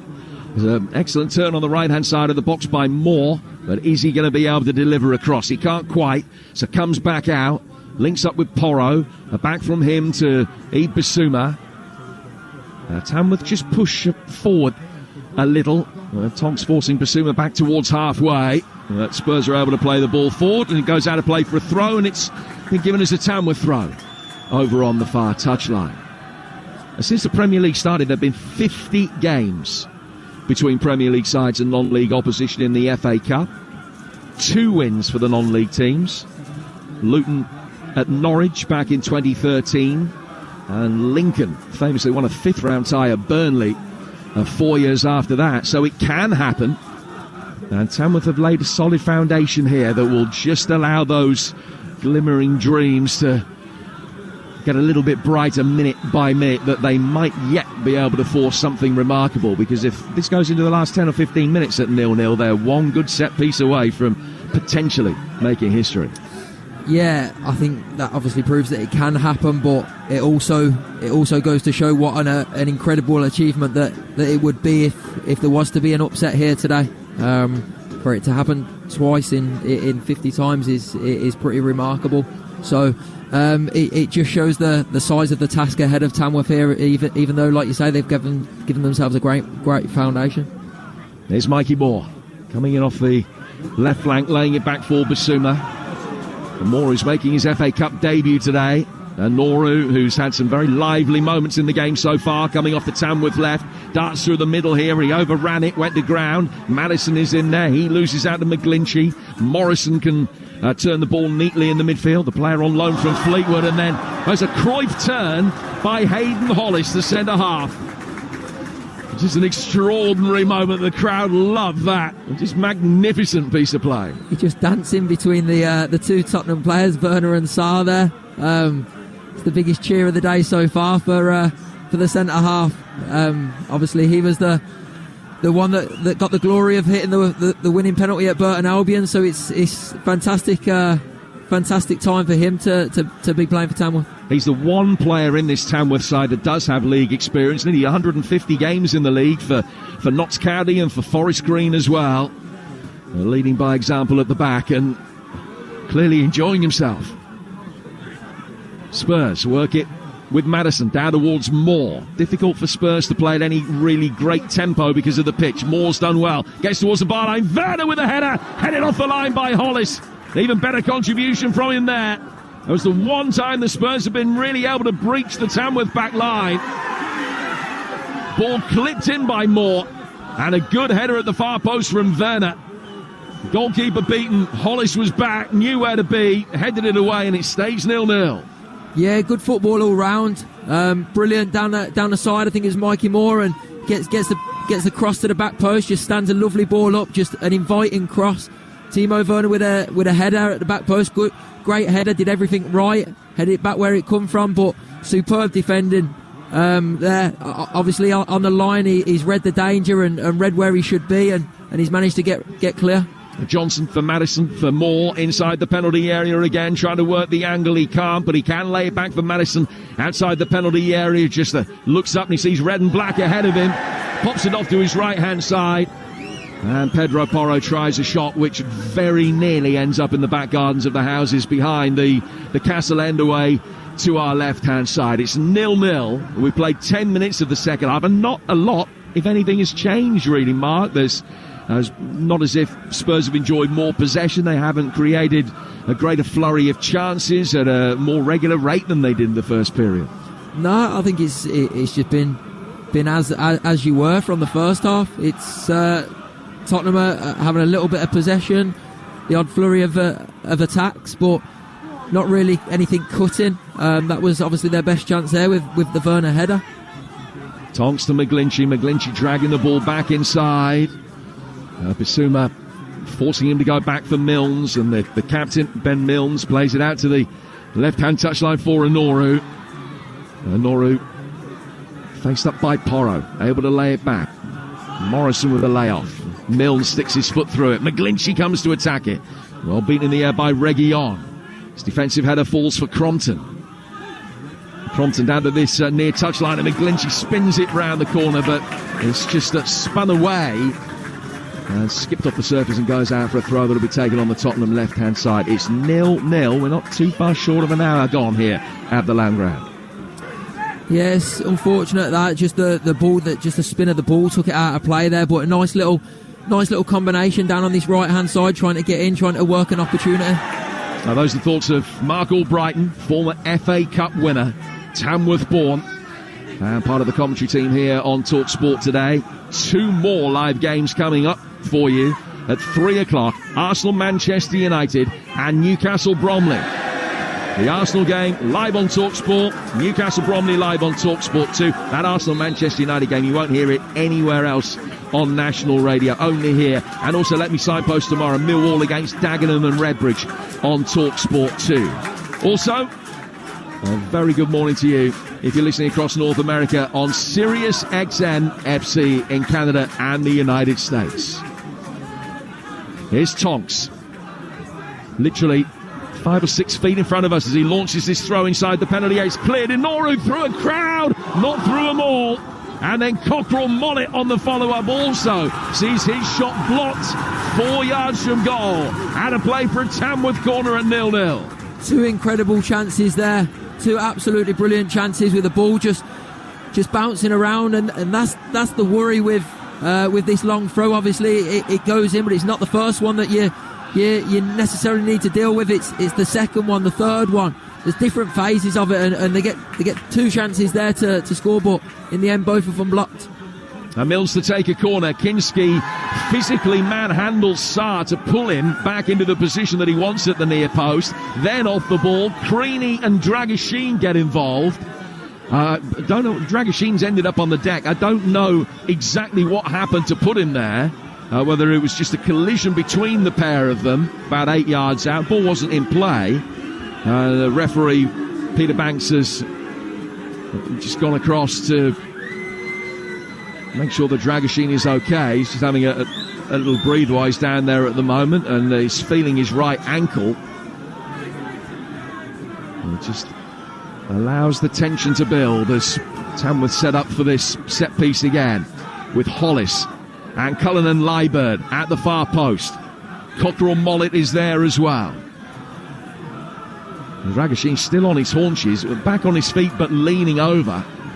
Still not at all happy. He's supposed to be detailing Creaney here, and now is in a position that he can. They've got arms around each other again. This time it's Creaney that ends up on the deck, and the referee now calls a pair of them over. He's going to book them both. Just fed up with it. Yellow card for Creaney and a yellow card for Dragoshin.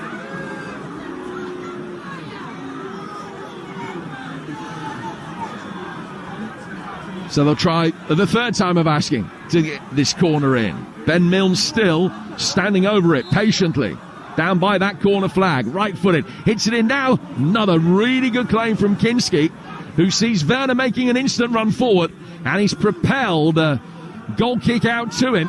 Controlled by the German. He's chested it down and plays it back towards Porro.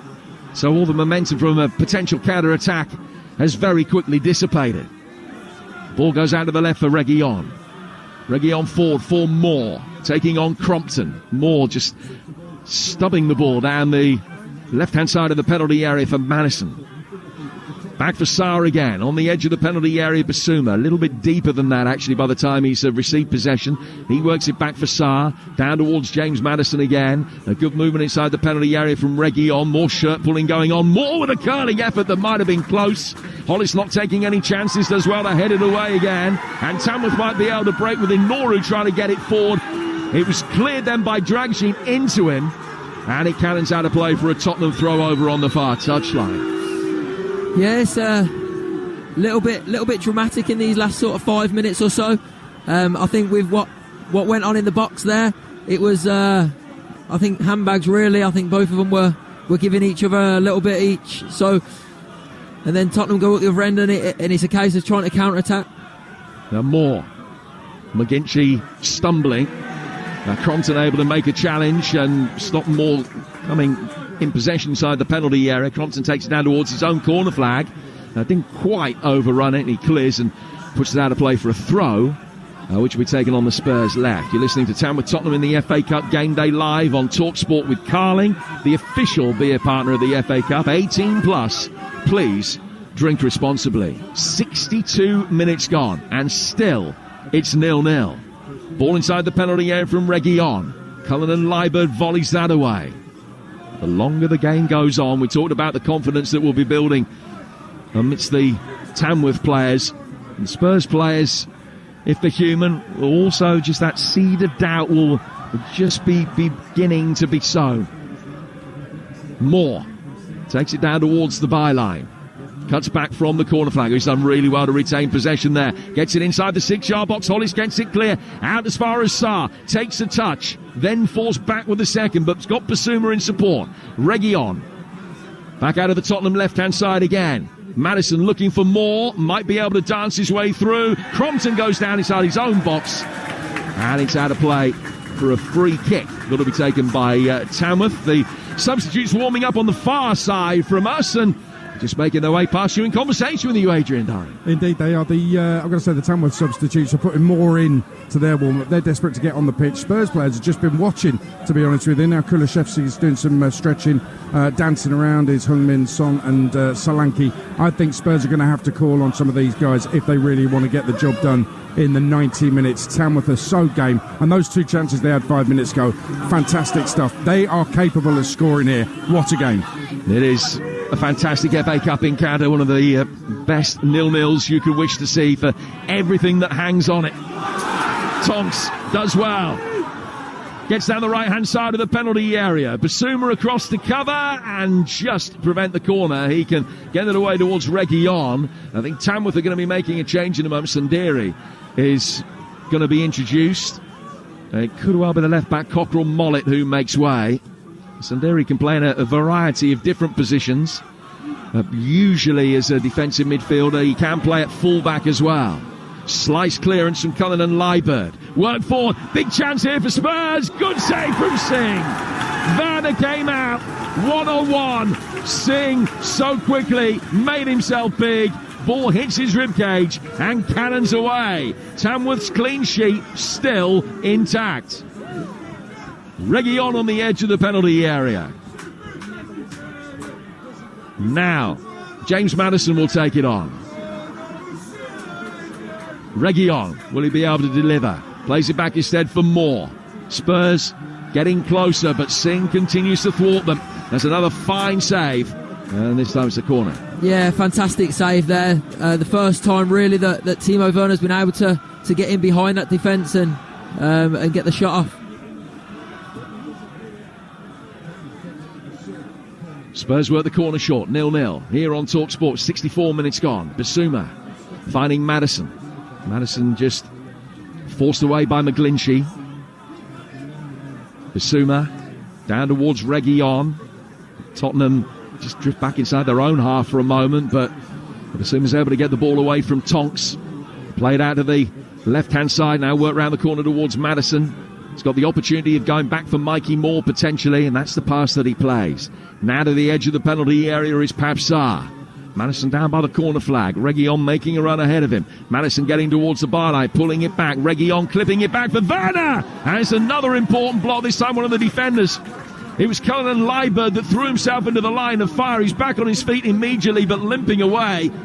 Now that really was a brave block at some personal cost. Spurs then lose possession, and Inoru can bring it forward with real pace down the Tamworth left-hand side. He's got Creaney in the middle, but just hesitated, looking to play the pass, and that allowed Spurs the opportunity to mop it up and get it out of play for a corner.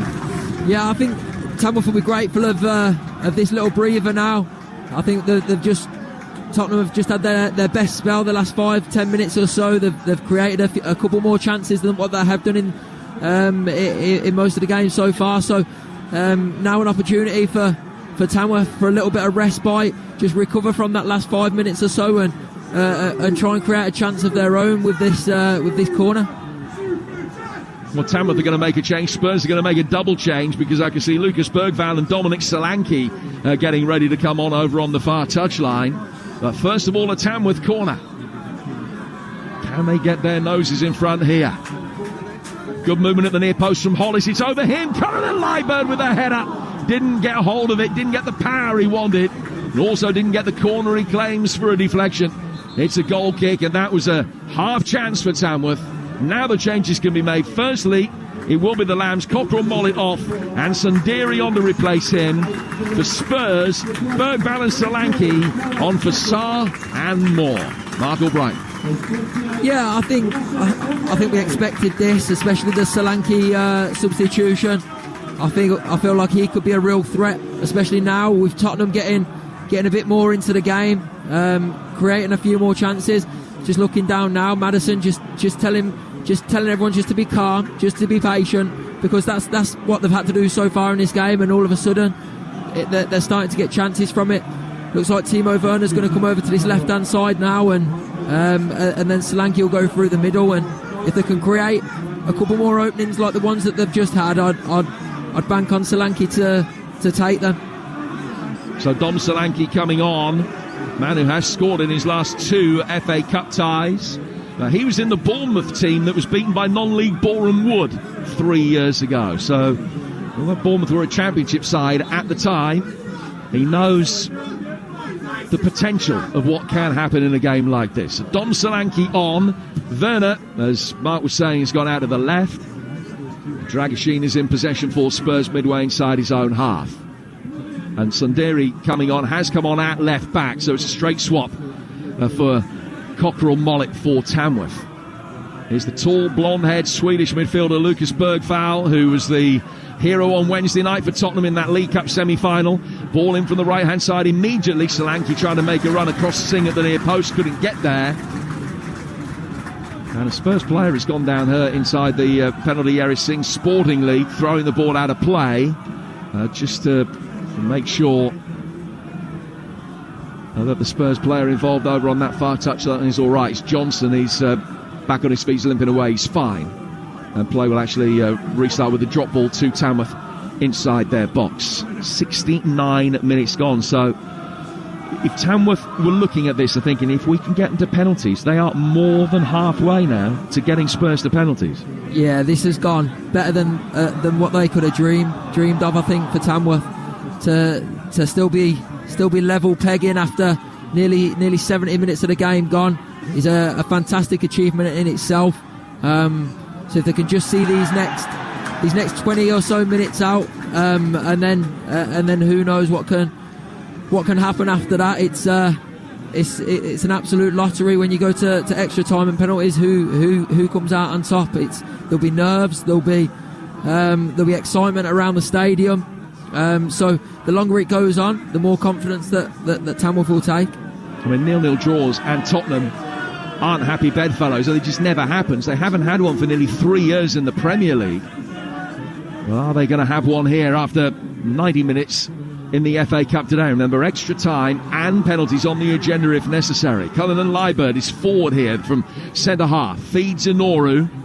Spurs win it back over on the far touchline, their right back position with Pedro Porro. And Sundari trying to get the ball in. Didn't do so quite as he wanted. It's cleared and goes out of play for a Spurs throw over on the far side. 70 gone. Tamworth 0, Spurs 0. A team news from the 3 o'clock FA Cup ties coming for you very shortly here on Talksport. Remember, Arsenal against Manchester United is our live exclusive game this afternoon. You won't hear it anywhere else on national radio, kicking off in just under an hour's time. Madison getting the ball forward towards Timo Werner. Werner with Reguilon making a run ahead of him. Reguilon getting to the left-hand side of the penalty. It's a deep ball in, and it's put into the side netting. I think some of the Spurs fans on this side thought it was in. Johnson attacking at the far post, hooked his right foot around it, couldn't get the angle right, and it's just gone into the side netting past Singh's post. Yeah, another great ball into the box there. Sergio Reguilon this time stands another great ball up to the back post. Brennan Johnson exactly where he should be. Gets contact and just knocks it the wrong side of that near post there. But again, more chances, more clear-cut chances, another opportunity there. So it's they're working their way into this game, Tottenham. Well, they've got a free kick here just inside their own half as an angry reaction from Morrison as Basuma has gone to ground. A free kick that Tottenham will take. Madison just breathing heavily. Hits this free kick and it's a peach of a ball down towards the left-hand corner flag, finding Timo Werner. Werner attacking Crompton, hits the ball in deep towards the far post. Sundari heads it away. It goes out to the right-hand side for Spurs where Johnson will keep it in. Lays it back for Pedro Porro. Porro attacking the edge of the penalty area, then comes back out and goes back towards Basuma. Basuma away from Tonks to lay it down towards Johnson again. Hooked inside the box and volley clear easily by the right back Crompton, who's had a pretty solid game. Back from Basuma to Gray. He gets it back from Dragoshin. It's a test of nerve and character now for Spurs as much as anything else. Werner coming off the left flank, getting away from McGlinchey. Play through the midfield for Madison. Spurs beginning to find space in wider positions a little bit more easily now. Ball hooked across the edge of the 6-yard box for Solanke's run and cleared. And Tottenham will stop it going out of play for a throw. They'll be able to build again. 0-0 the score here with 73 minutes gone. Remember, speaking to Tamworth fans before the game, they said they'd be delighted if they got to 15 minutes at 0-0. We played nearly a further hour on top of that. Here's Bergvall. Now he can drive through the heart of the midfield. And just draws Morrison towards him. Then lays it past him and McGlinchey to get it out towards Timo Werner again. Werner's had a header cleared off the line. Taking on Crompton. Lost the battle right in front of the travelling Spurs fans away to our left. Madison is able to pick it up. Back it goes from him to Lucas Bergvall. High ball inside the penalty area. Just too high for Solanke. Hollis heads it away. And Milnes can now bring it forward. Finding Dan Creaney right in front of us. Our commentary position about 15 yards inside the half that Tamworth were attacking. They used just a little bit more than the full width of the pitch there. Milnes thought he kept it in. He didn't. And the assistant referee on this near side, Eddie Smart, has given a throw to Spurs. 0-0 with 17 minutes to go. Yeah, I think it's just opportunities there where they get that little bit of respite. They just need to make a little bit more of it. Try and keep hold on to the ball. Maybe get a throw in, a free kick. Try and get something out of it. Just slow the game down a little bit because Tottenham are getting into it. They're working the ball from side to side. They're getting little chances where they're driving at the defenders in the penalty box, and as you get tired, you might hang a leg out. So Tamworth they've got a good opportunity here where they can put a free kick forward, but they just need to slow it down. Well, it is 0-0 with 76 minutes gone, and we'll get the team news from Arsenal very shortly. First of all, though, a Tamworth free kick, clipped by Singh towards the edge of the Spurs penalty area, flicked on by Cullen and Liebert, it then ricochets back and almost went over Kinski. It would have been a freak goal. Kinski took a couple of quick steps back and was able to make the save. Kinski then bowls it out towards Bergvall. He didn't want the immediate return pass that he got. Dealt with it okay. Bergvall again doing really well. Stepping around Morrison's challenge in the midfield. Getting it forward for Reguilon. Timo Werner on the left-hand side of the box is now played in. He whips it to Madison. Madison's low scuffed ball in, and that is cleared relatively easily from inside the Tamworth penalty area. Back out as far as Basuma to Werner again. Werner down the left-hand touchline. Reguilon's ball in, deflects away off Crompton and goes out of play for a throw. So let's go to the Emirates, get the team news. Arsenal, Man United, here's Joe Shannon. 3 changes for Arsenal. Jorginho, Marino and Jesus in for Partey, Rice and Trossard. 2 changes for Manchester United. Bayindir and Garnacho come in for Onana and Ahmad. Marcus Rashford again not in the squad. Joe, thank you. That's live at 3 o'clock here on Talksport. Newcastle against Bromley's live on Talksport 2. Team news from St James's from Mark Wilson. Eddie Howe makes 9 changes from the cup win at Arsenal. Only Dubravka and Joe Linton retain their places. It's a strong looking lineup for the visitors. Bromley. Andy Woodman makes 2 changes. Grant suspended, Dennis on the bench, Ellery and Congreve come in. We're live on Talksport 2 at 3 o'clock for Newcastle Bromley. There's only one Premier League team that's succumbed so far to a team from outside the elite. Palace hoping that they don't fall foul of Stockport. Charlotte Richardson. Oliver Glasner makes 5 changes for his first FA Cup game in charge at Palace. Illness impacting preparations. Keeper Dean Henderson, one of many missing out due to a bug doing the rounds. A strong 11, including skipper Mark Gahey and Eberici Eze. Palace unbeaten in their last 10 meetings against Stockport, who make 4 changes themselves. Charlotte, thank you. Free kick goes Spurs way for an offside just outside their penalty area. Pedro Porro, who has also been booked while we were getting that team news. One more game kicking off at 3 o'clock. It's at Portman Road, Ipswich Bristol Rovers. Mike Sewell. Ipswich make 10 changes. Only Luke Wolfenden, who captains the team, keeps his place. Ari Muric is in goal and Bed Godfrey makes his Ipswich debut. Rovers show 2 changes. Romain Sawyers and Shaq Ford come in to a team that features 2 former Ipswich players and Suffolk-born Chris Martin, a former Norwich player. Mike, thank you very much indeed. News of all of those games over the course of the afternoon. Here's Timo Werner hoisting a high up and under inside the Tamworth penalty area. Back comes Tonks to tonk it away. It comes back to Yves Bissouma though. Spurs doing their best to turn the screw, but still the shots aren't coming with any regularity. 5 on target they've had in 76 minutes here. Solanke bustling his way through, loses out. Really well played by McGlinchey to tiptoe clear, but then he's lost possession. And Tottenham have it again on the right-hand side of the penalty area. Ball whipped in towards Solanke. That one is cleared. Comes out for Archie Graves. First touch takes it away from Creaney. Ball forward from him to Reguilon. Werner a yard in from the left-hand side. Shown inside by Crompton. Maddison with a cushioned layoff. Lucas Bergval's got it. Tries to turn away from Morrison. Is able to manage that. Now played in right-hand side of the box. It's Porro with a cross-come shot that is blocked. It hits Singh, and Tamworth again can get it away to Sanctuary of Halfway. They can, yeah, slightly. There's no respite at the minute for them, though. It just keeps coming back and back. The Tottenham are getting in plenty of opportunities, especially in wide areas. They're getting shots off.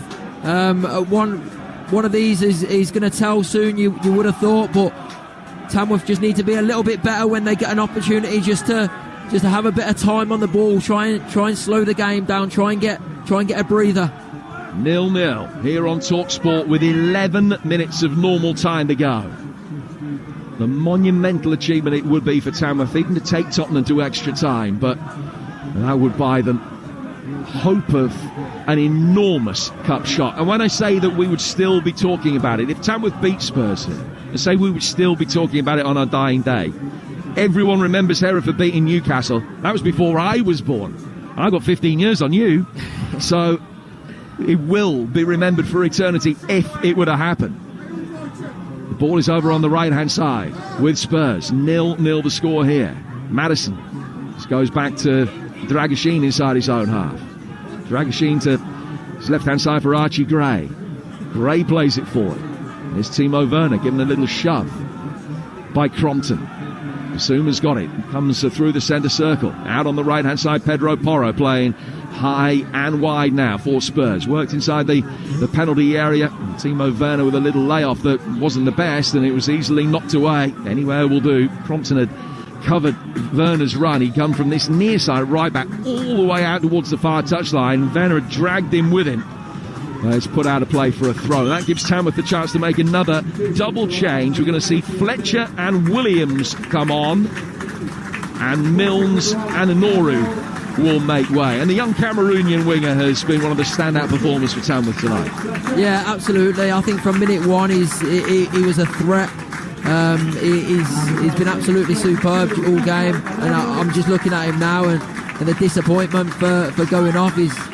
He's gutted, but he's had a good game. He can be proud of himself. He's worked his socks off and gave so much for this team. So the players coming on: Alex Fletcher, who's a defensive midfielder, aside from Rushall Olympic in the summer. He played more than 100 games in the Welsh Premier League.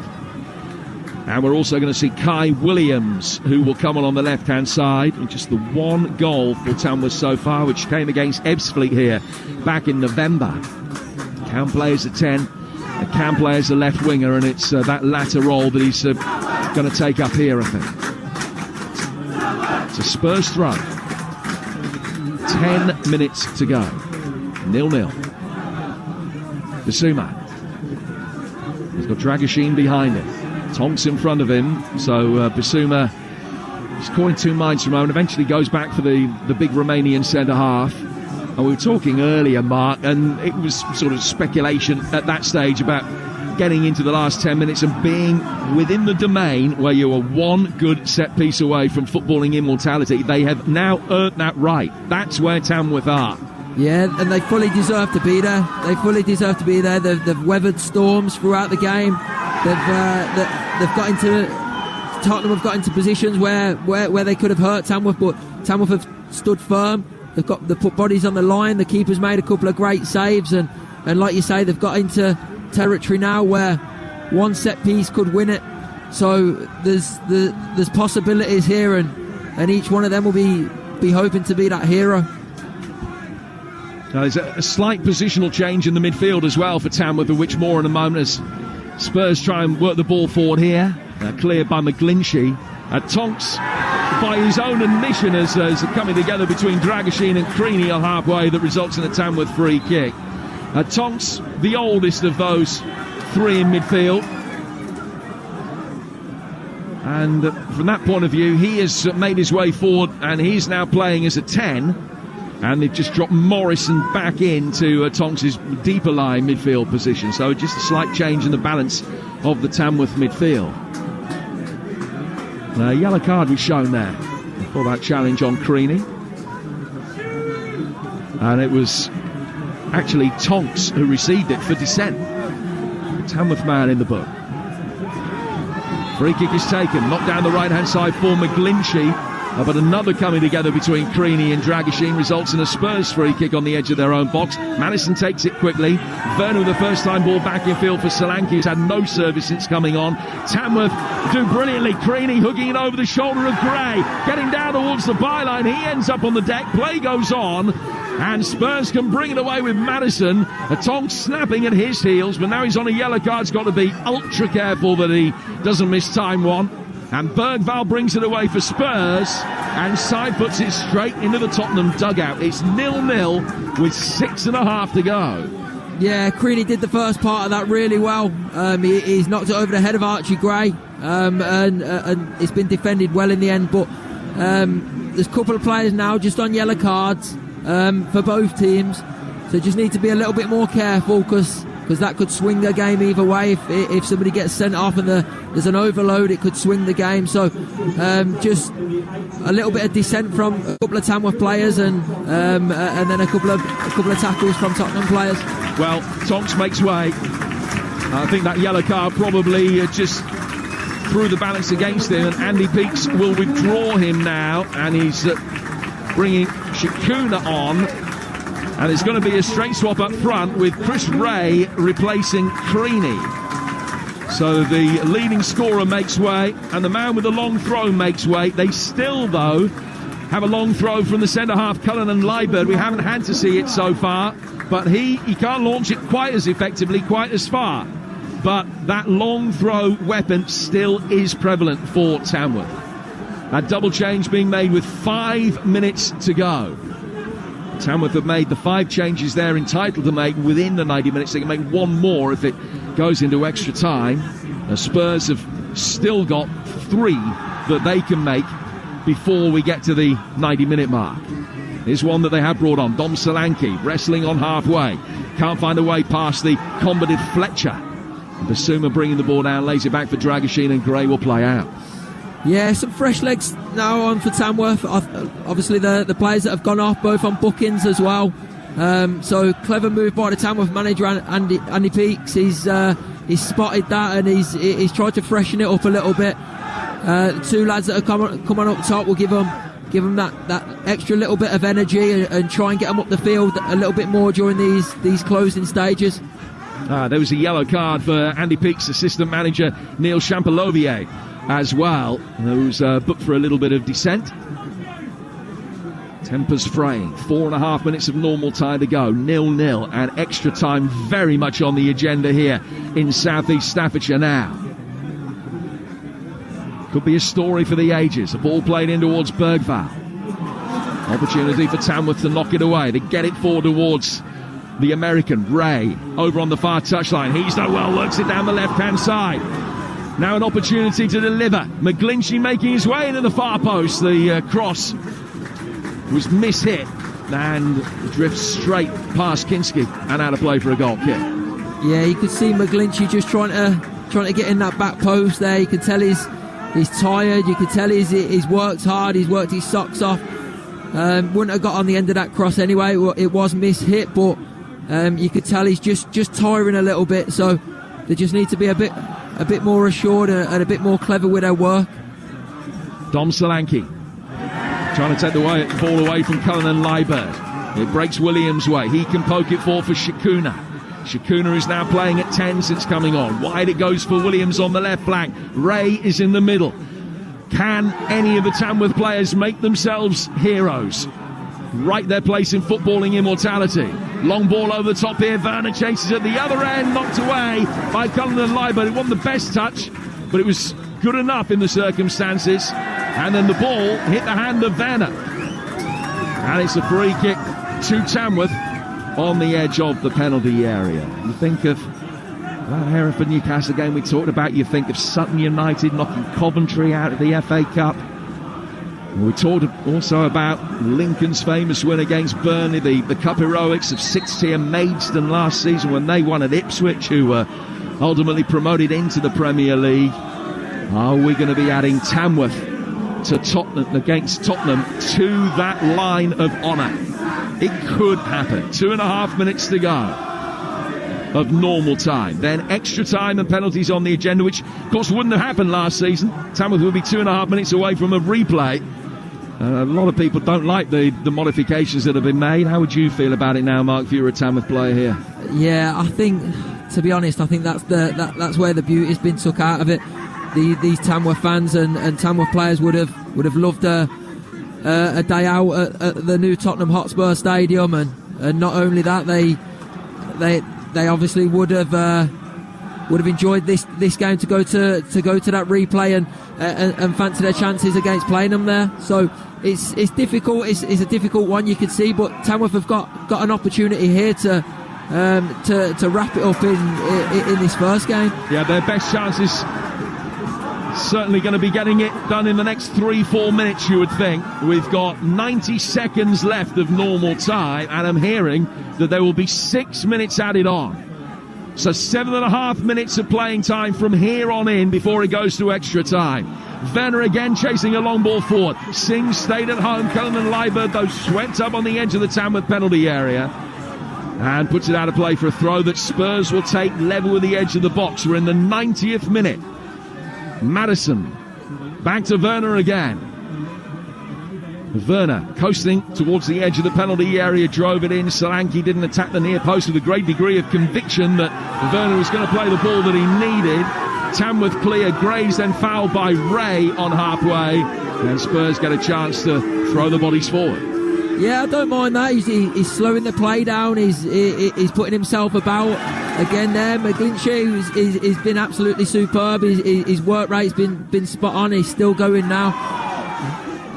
Yeah, he's a player that made his name in local non-league football with Colville Town, more than 250 games for them. And literally would never have dreamt that a day like today could come his way. It really has been an extraordinary performance from Tamworth. Shakuna trying to get the ball forward towards Ray. Confirmation of the 6 additional minutes. We're in them now. Reguilon driving the ball from in front of us out towards the Tottenham right-hand side. Headed away well by Sundiri. And he goes out for a Spurs throw level with the edge of the Tamworth penalty area. It would be heartbreaking for Tamworth now if they don't at least get this to extra time. What an extraordinary effort it has been from them. Ball thrown into the feet of Lucas Bergvall. Spurs make their way forward, and Madison just on his heels on the edge of the penalty area, didn't read the pass, and Singh will gratefully throw himself on the low dribbling cross-come shot at the near post. We'll pick it up and we'll just run a few seconds off the clock. Yeah, and we're definitely in hero territory now. Anything that happens in these next 5 minutes, you could go down in history if you're one of these Tamworth players, and that will be in the back of their minds. But no matter what happens now, the outcome, anything, these Tamworth players can be extremely proud of themselves and really be proud of what they've done today. Throw over on the far touchline. The Tamworth left back takes it. Dragashin volleys it back. An awkward one with the bounce off the plastic surface for Solanke to control, and the ball came back into Tamworth territory, but there was a handball and a free kick to Spurs inside their own half. And those aluminium homemade FA Cup replicas of varying sizes and varying degrees of accuracy as well, it has to be said. It's still being brandished every time the ball goes over towards the fans over on the far side. They're standing packed into the shed, congested, hardly any breathing space in there. Every single one of them relishing the afternoon, relishing the opportunity, and knowing that footballing history could potentially just be one moment away. Spurs will bring it forward. They've still got a chance, of course, to get the job done within the 90. And they work the ball forward here, and one of the Tamworth players, Morrison, has gone down. He's taken a real sore one there. And he's just going to have to try and get a little bit of air back into the lungs. Hit just below midships, I would suggest there. That was a nasty one for him.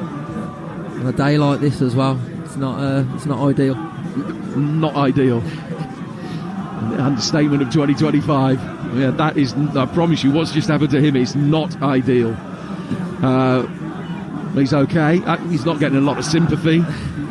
You never do. But he's all right. He's back on his feet.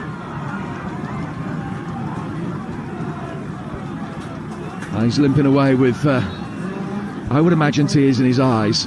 Play continues, so that's going to add to the 6 minutes, a 30-second break there. Tamworth working it forward. Ray can't get the ball under control. Hammered back into Tamworth territory towards Solanke, who's very well dealt with by Cullen and Liebert. Bergval with another header forward, and the big centre-half knocks that one away, punting it forward towards Ray. Ray trying to turn away from Dragoshin, wasn't too sure where the ball had gone, and then Dragoshin pushed to the ground, did his best to get back on his feet. Ray had bulldozed his way past him, and the referee says that push was significant enough to see a free kick, which Spurs have taken quickly. They work it forward towards Bergval. And we've got about 3 minutes of extra time left to play, of added time left to play before we get to extra time. In the 94th minute. Another free kick. Madison will take it, and another yellow card has been shown there. I must confess, Mark, I didn't see who that was for. Yeah, I think that was McGlinchey. He's just stopped Madison just driving forward there. He just pulled him back by his shirt. So McGlinchey goes in the book. Free kick goes in the penalty area and very quickly comes back out again. Shikuna works it forward, and Ray is pushed to the ground by Dragoshin. It's a free kick to Tamworth, 10 yards inside Tottenham territory, and if they score from this, they will surely win. Yeah, what an opportunity they've got here. What a great opportunity. And just noticing there as well, Dragoshin, he's been booked. He's made two late tackles since he's been booked. So if this game does go to extra time, it's definitely something for Tamworth to look at playing on. Everybody knows how big this moment is. Jazz Singh launching it forward in the 95th minute, headed on by Cullen and Liebert. Horrible bounce for Solanke, but he can get it half clear. Hollis hoping to shed with the ball out of play for a corner card. McGlinchey is in there. McGlinchey with a shot, and is deflected away in front of Kinski by Basuma, and out for a corner. What an opportunity that is. What a great opportunity. The ball falls loose right on the byline there in the penalty box. And McGlinchey twists into the box, gets it on his left foot, and a superb block in the end, but it's a corner to Tamworth. They've scored a succession of late goals this season. Score one here, it will never be forgotten. In comes the corner, deep. Cullen and Liebert with a header, pokes it towards goal, and didn't get hold of it. Kinski dives on it to his left-hand side and makes the save. Any kind of significant contact there, and the shot might have materialised. Now at the other end, Bergval's ball inside the penalty area. That one's knocked away. Another header back in from him. Singh will be able to pick it up, and that will probably see Tamworth through to extra time. Well, what a couple of moments that is. That's absolutely incredible. With Tamworth having 2 or 3 incredible chances right at the end. They could have won it, they could have nicked it, but to get this far is fantastic. Singh playing the ball forward. We're in added time at the end of extra time. The referee has now given a free kick Spurs way and signals that is that for now. Tamworth, 16th in the National League, 95 places below Spurs in the league structure, but they've held them through 90 minutes, 0-0. We're going to extra time. The drama not done yet. The most significant moment of the afternoon still lies ahead of us on Talksport.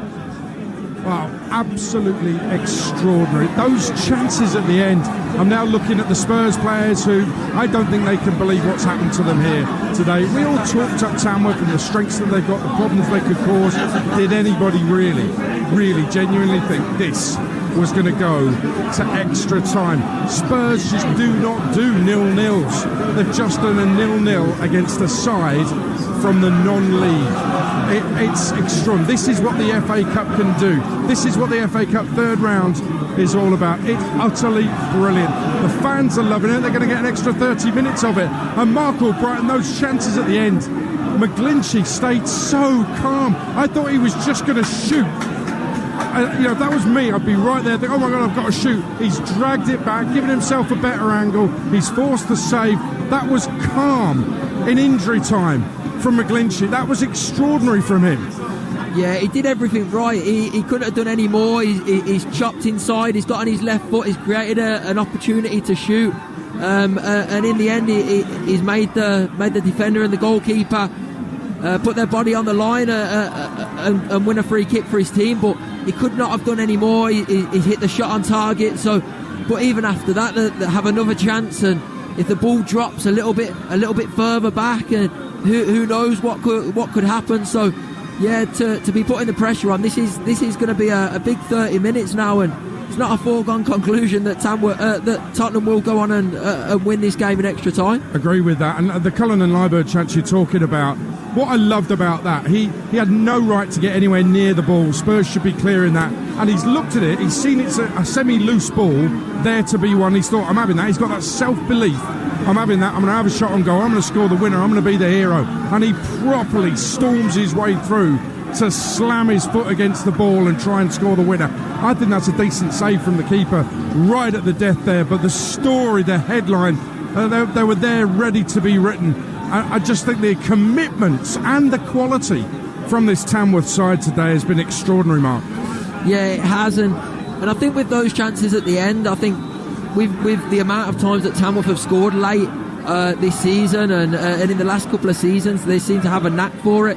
So I think a lot of the fans here smelt something that something might happen there. But the work rate that they've put in, talking about McGlinchey in that second half, late on in that second half, you can tell that he's tiring, but he's just working and working. They've obviously got their fresh legs on now up top, and they're putting themselves about. So it's a situation where they've got nothing to lose, and Tottenham have got everything to come out, and they're the ones that are holding the pressure. I see them making a couple of subs, and that it's the fact that they need to do that, and Tamworth can be proud of themselves that they've forced that. Yeah, indeed. Tom Tonks, by the way, he did get that card for dissent. It is why the manager Andy Peaks decided to bring him off. He actually tweeted back in October, referees are all rubbish. I've used he didn't use the word rubbish. And then he said fact in block capitals afterwards. I wonder if all these referees have seen that and his card is marked. But he's off the pitch. No more long throws from him. They do still have a long throw weapon, as you know.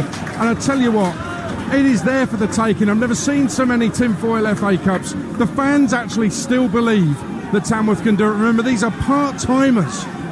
They've all got jobs. These are part-time players. They're one of the few National League sides that's not full-time. And here they are, holding their own against Premier League elites. Extraordinary scenes here at the Lamb Ground. We will be bringing you Arsenal, Manchester United live and exclusive and only on Talksport. Newcastle, Bromley at 3 at the same time, kicks off at the same time. We've got that on Talksport too.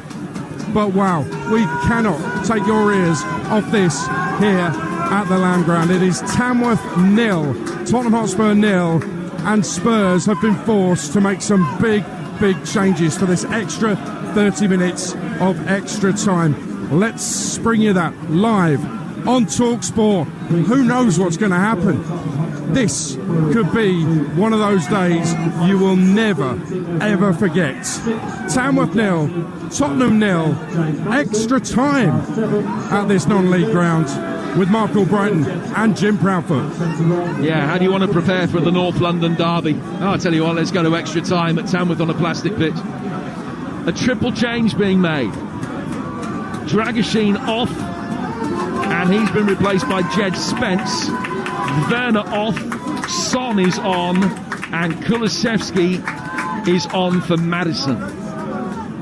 So 3 changes made by Tottenham at the beginning of extra time. Extra time between Tamworth and Tottenham in the FA Cup on Talksport. And we started it now with Shakuna getting a shot in, barely 10-12 seconds after the restart, but only hitting the temporary advert behind Kinski's goal.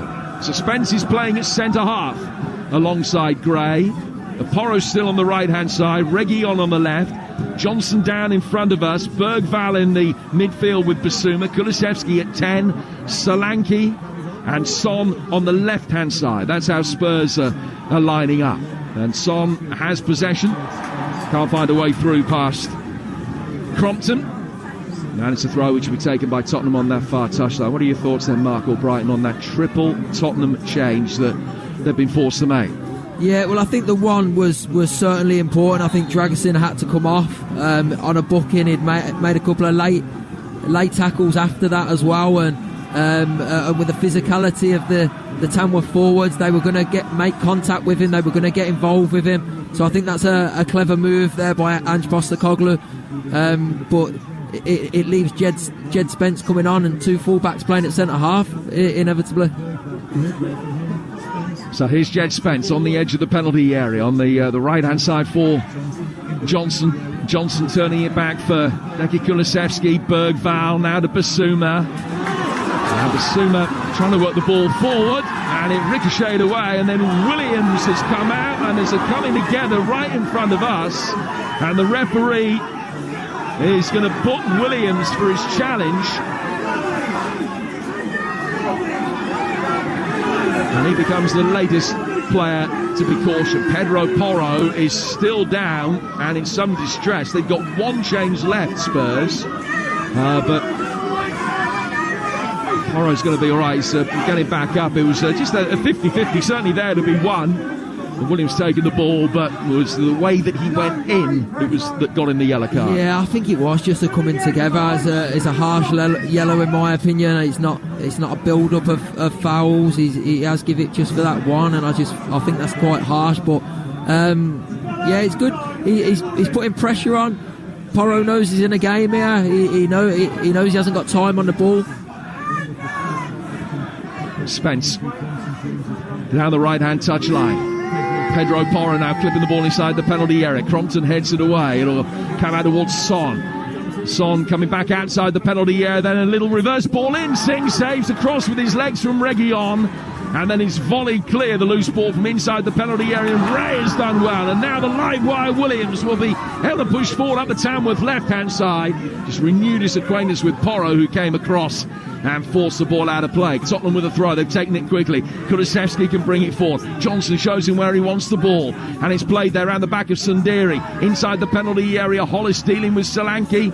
And he toe pokes it away out of play for a Tottenham throw. Yeah, good defending. Just get rid. Just get a little bit of respite. But they've got to switch on from this throw in here.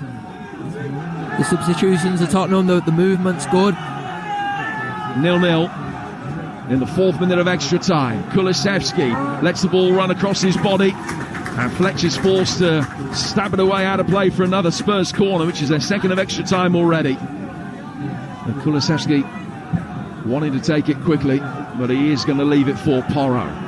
So just a slightly more measured and considered setup here for Spurs.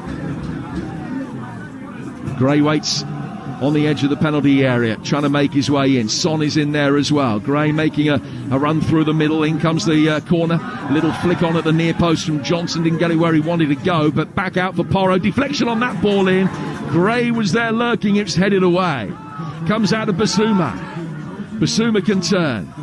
Plays it down the right-hand side of the box. Turn around the corner for Bergvall. Played back. Gray was waiting. It was stabbed away from him. Spurs forced to build once more from a deeper area with Spence getting it for Porro. First time ball in from him and volleyed away by Crompton at the far post for another corner. Yeah, there's a couple of balls that Pedro Porro has put in. The quality's better. That's something that's been lacking for a lot of this game, just the quality from wide areas, but that's 2 in extra time that he's put in, and they've been really inviting crosses. So if they can get if they can attack on more, Solanke, Son at that back post, then they'll have a chance. So this latest Spurs corner, their 8th. Son with it in to the near post. And just took a touch away from Solanke. And the men in red and black are going to be able to clear. Shakuna with the ball forward, giving Williams something to chase. Spence, overwhelming favourite to get there. Kinski mops up, but this has been a day where the overwhelming favouritism doesn't nearly count for anything.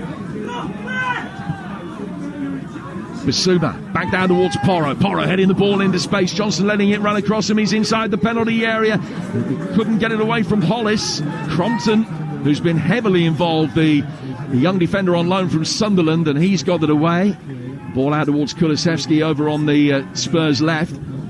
But Milnes is in there, and the Tamworth captain can stick his foot on the ball and work it forward towards Tom McGlinchey. Back from him to Fletcher.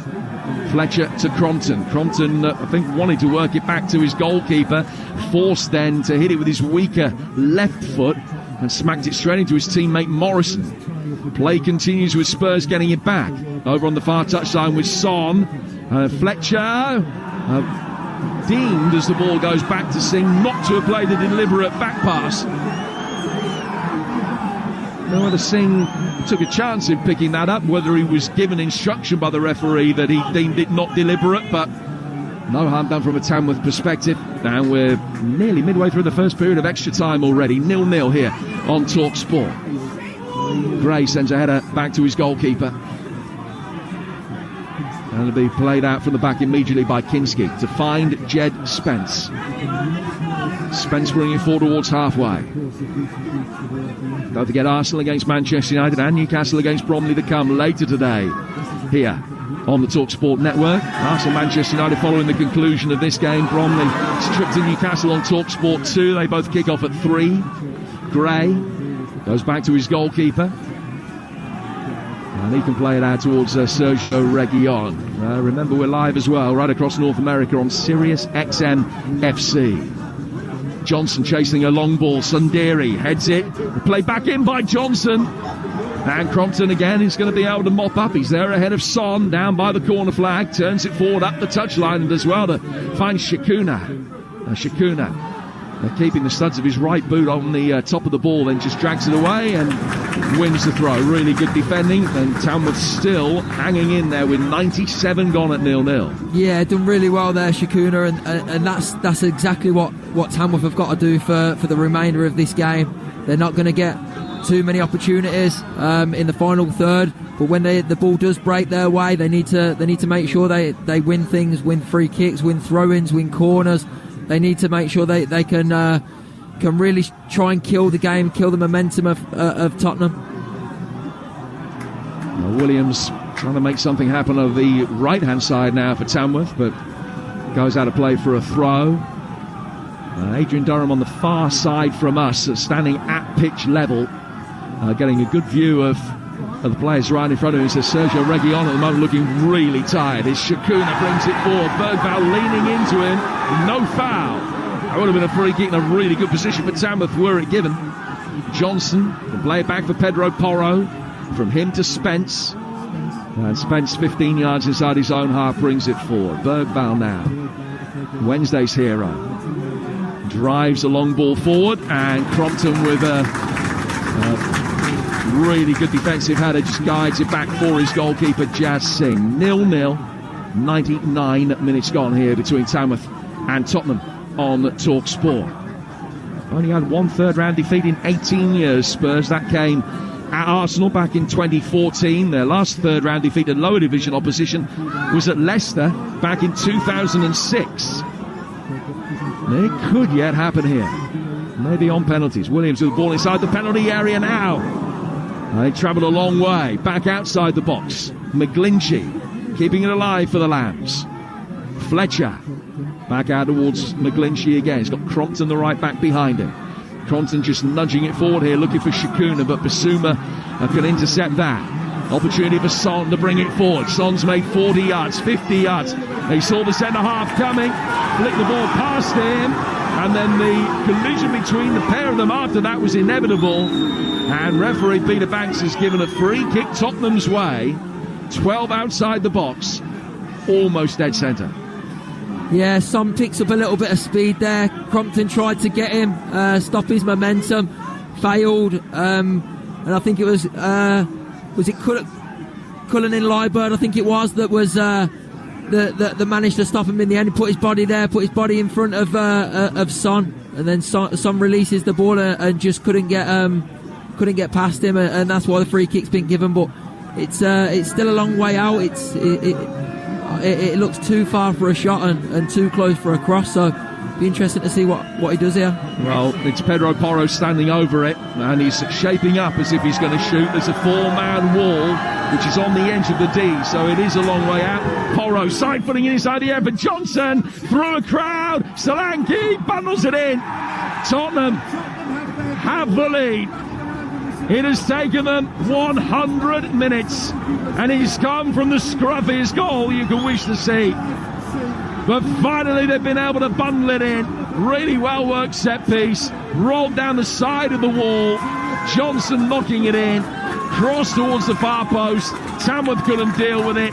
Solanke there to get the decisive touch to bundle it over the line. Relief for Tottenham. They're not done yet, Tamworth, but they finally succumb 101 minutes into the game. Yeah, well, like you say, it's relief from the Tottenham. It was a free kick in a position which was an awkward distance. It weren't, like we said before, it wasn't close enough to have the shot.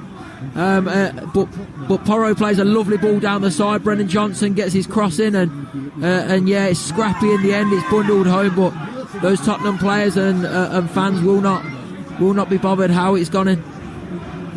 So Dom Solanke with the goal from closest of close ranges, and now 19 minutes for Spurs to keep a clean sheet to make it through to round 4. Throw to be taken on the Tamworth left-hand side by Sundari.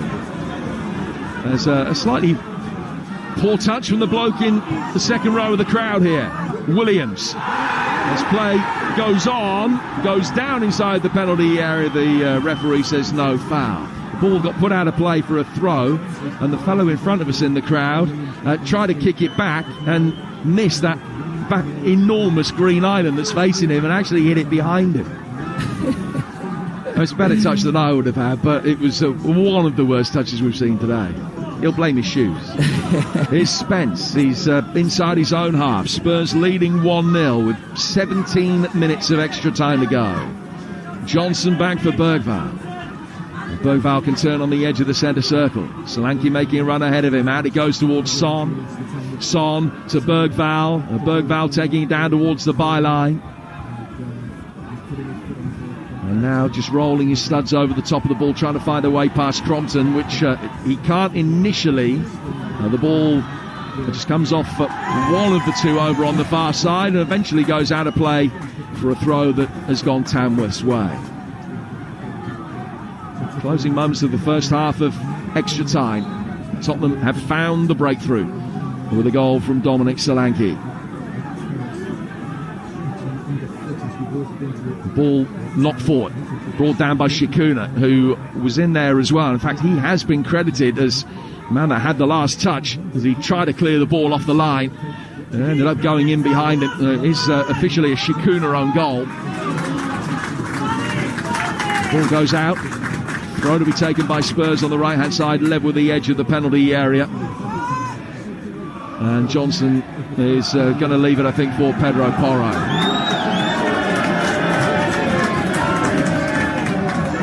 Porro to take the throw for Spurs into the feet of Kulusevski. And then knocked forward again by Porro, off Williams. Moving down the right-hand side of the penalty area from Kulusevski. A good strong challenge from Sundari. Ball out of play for another corner. And Tamworth understandably struggling at the moment to be able to make any headway and get themselves into the areas of the pitch they need to, Mark. Yeah, I think as well. I think that the goal would have took the stuffing out of them slightly as well. That it was it's a bit of a sucker punch. But if I've learned anything about this Tamworth team over over the last couple of years. They have got that never say die attitude. So I do expect them to have a chance or two in the remaining time left of the game. In comes this latest corner, which was just about dealt with by Sundari.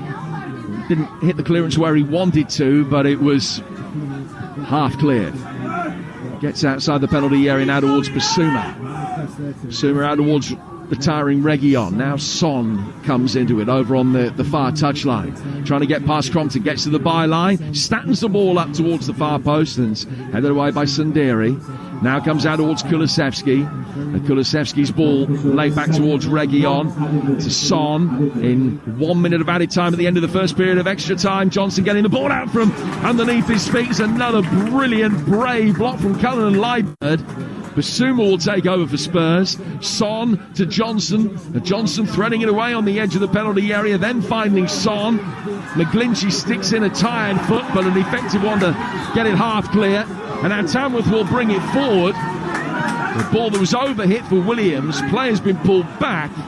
And the referee's given a free kick to Tamworth for a foul on Shikuna, about 10 yards outside his own penalty area. There'll barely be time to take it, though. It's 1-0 to Tottenham.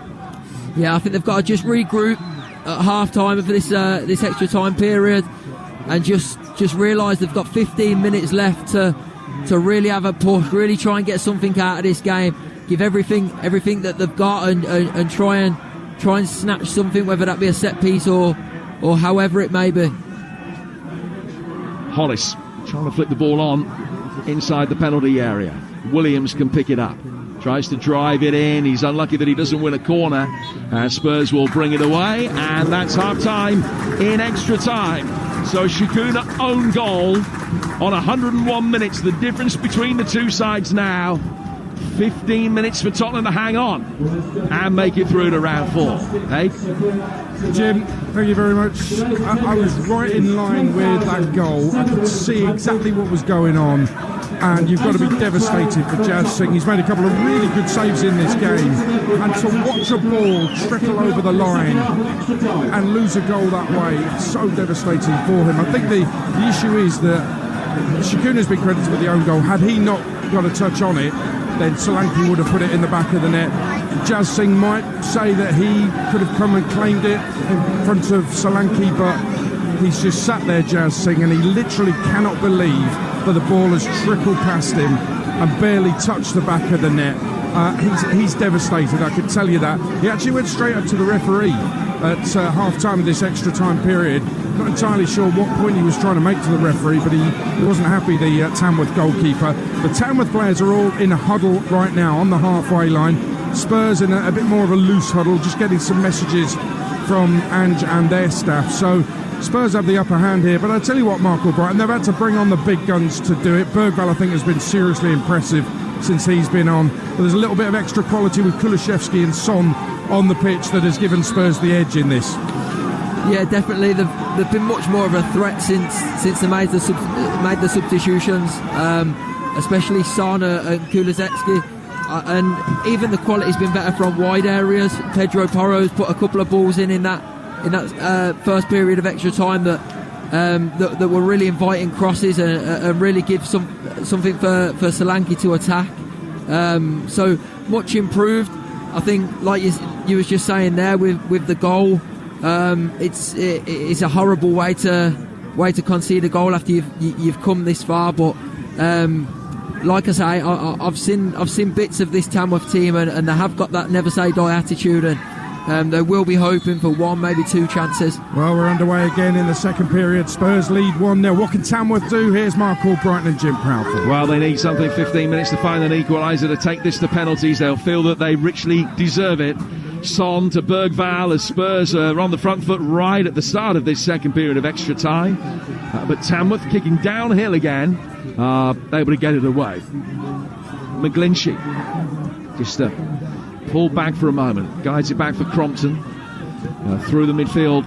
It goes from him to Fletcher. Spurs winning it back. Kulusevski couldn't take it on past Cullen and Leibert, and then Shikuna tries to roll Ray in, but out comes Kinski, taps it away. He was expecting that Reguilon was going to be there. Kinski's off his line, but McGlinchey's long range effort sails over the bar.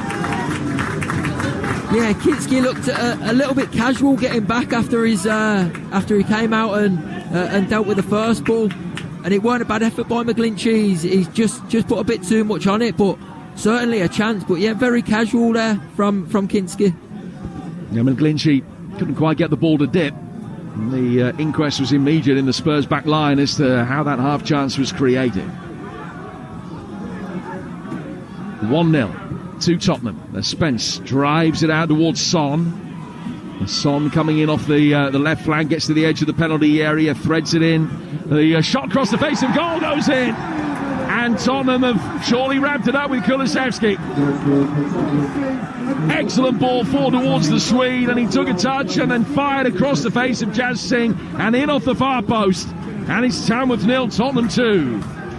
Yeah, and that's just that little bit of quality. We spoke about the first goal being scrappy and not a nice goal to concede, but that second one, that's just pure quality. The pass out from Spence over to Son in the first place was a beauty.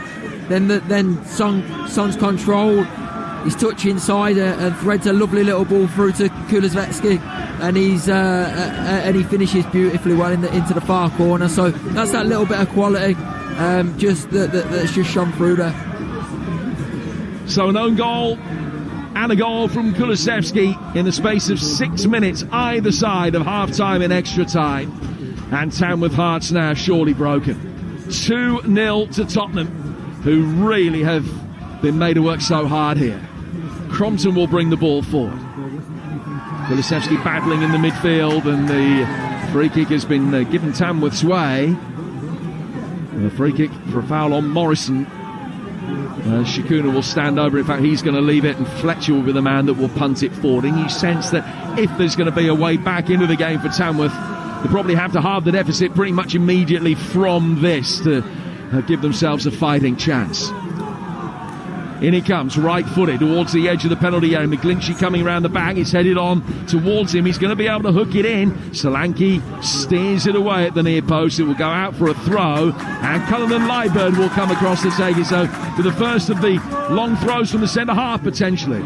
Actually takes it quickly, works it back instead towards Shikuna, and the score of the own goal, then having turned in possession, gives it away. McGlinchey chases after that, and Shikuna is able to pick it up. The right-hand side of the penalty area, the ball is threaded inside the box, and then Ray off the ball has just pushed Reggie onto the ground. A little bit of over-exuberance.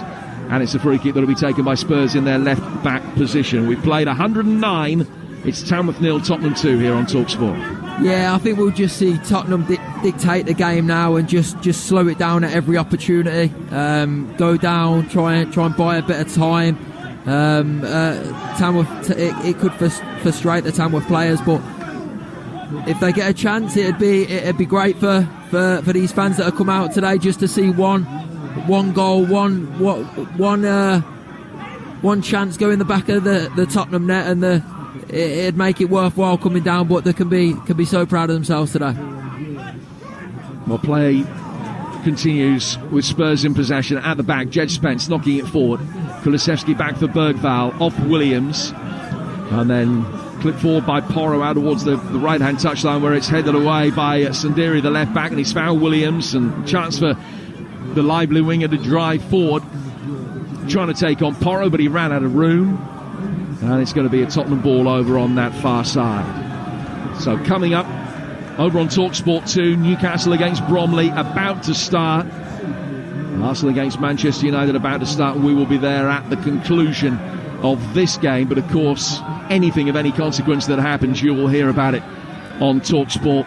Ipswich and Palace's games similarly just about to get underway. The ball worked out towards Son, level the edge of the Tamworth penalty area. Son trying to take on Crompton. It went past him one side, the ball went the other. Son ended up on the deck. Crompton can bring it away. Bergvall stopped him getting too far. Really well-timed challenge. Back from him to his right-hand side for Denki Kulusevski, the scorer of the second Tottenham goal. Played out to the right flank for Johnson. Johnson lays it back for Bergvall. Bergvall bringing it forward again towards Yves Bissouma. A game that's been played on a dry brisk afternoon here in Staffordshire, and one that Spurs will be glad to get out of the way, because it's just been one of those horrible afternoons. Not an almighty scare necessarily, because there weren't that many clear-cut opportunities that Tamworth created, but Tamworth was so game. They've been fantastic, and Tottenham will be hugely relieved. 2-0. Elsewhere, Doncaster have won at Hull, incidentally, on penalties in the other FA Cup third-round tie that has taken place today. It's Son. Thread towards the edge of the penalty area, getting it back. Son knocking it square across the edge of the box. Kulusevski back towards him, but Cullinan Liebert is there first and shepherds it back to his goalkeeper, Singh. It's 2-0 to Tottenham with 8 to go. Yeah, it's Son's been fantastic since he's come on. I think it's good for these fans as well that they're able to witness that. And Shakuna for Tamworth, trying to make something happen. Williams, and Pinsky could make a relatively comfortable save. Had to make sure he didn't spill it, because Shakuna was hoping to be able to pounce on a rebound, but his handling was good. Yeah, very good again by the goalkeeper. He's had a really good game today. He's come out, especially in the first half, collected the set pieces. He caught them. He breathed confidence through the Tottenham defence. He's done more or less everything to a high level today. They're underway between Arsenal and Manchester United, and we will be there for kick-by-kick commentary at the conclusion of this game. You won't hear it anywhere else on national radio, only here on Talksport and on Sirius XM FC in the United States and Canada. Solanke, he couldn't bustle his way through. It's cleared away from him. McGlinchey takes a touch with his head, the industrious winger. And then Fletcher works it back through the midfield for Morrison, who can turn. He will hit one out towards the far touchline, the Tamworth left, but Williams chasing after that, can't get there. And it just goes into the Tamworth dugout, and it's out for a throw, which will be taken by Spurs. They can hold their heads so high, but of course they've got to make sure that they get focus back for the rest of the league campaign. They've got Boston, who also were promoted with them from the National League North last season. They're here next, and then a trip to Aldershot before Barnet come here. There's the 3 games on the immediate agenda before Andy Peaks and his men. Son can bring the ball forward now. Son put under pressure by McGlinchey. Does well to draw McGlinchey out of position and then backheel the ball into the path of Bergvall. Comes down for Son again, round his man inside the 6-yard box, trying to put it on a plate for Solanke, and cleared away from him right at the last. Lovely bit of skill again by Heung-min Son. He's feinted to go the one way. He's managed to turn and pull it back, but absolutely superb by him. He's been brilliant since he's come on, and that's a credit to him. He's come and he's been professional. Kulusevski, Solanke trying to get in on the turn inside the penalty area, goes to ground. Referee has a look, no foul. Spurs fans behind that goal thought there was a case to answer. Singh ended up with the ball in his hands, punts it upfield as quickly as he can, trying to give Ray something to fight for. Jed Spence beat him though, and Bergvall has now got control of the ball in the midfield. Back he goes to Spence, to Archie Gray. Gray will just turn back out and will be able to play the ball forward. Drops the shoulder, gets away from McGlinchey. Now Gray past Crompton, who tried to foul him. Gray going alone, some 60 yards he's run. Now he plays the ball to his left-hand side for Son. Son from a tight angle, rolling it across just behind Solanke. He didn't have the way to get to Johnson, and it's cleared.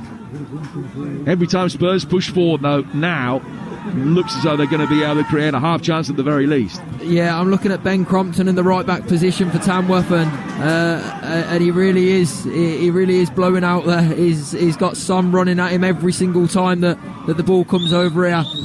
He's worked really hard in this game, and he's still going now, but it's obviously very difficult for him to keep up with the levels of someone like Son. Spurs bring the ball forward again. Singh races to the left-hand side of his penalty area and then stopped. But it was his movement that did enough to stop Johnson getting to the ball. Goal kick taken quickly. Played through the midfield. And an opportunity for Morrison to turn. Morrison can get it forward, work it into the feet of Shakuna. Now play forward towards Shakuna again. A little 1-2 between him and left back Sundari. Spurs take control of the situation, and it's cleared and goes out of play for a throw over on the far touchline.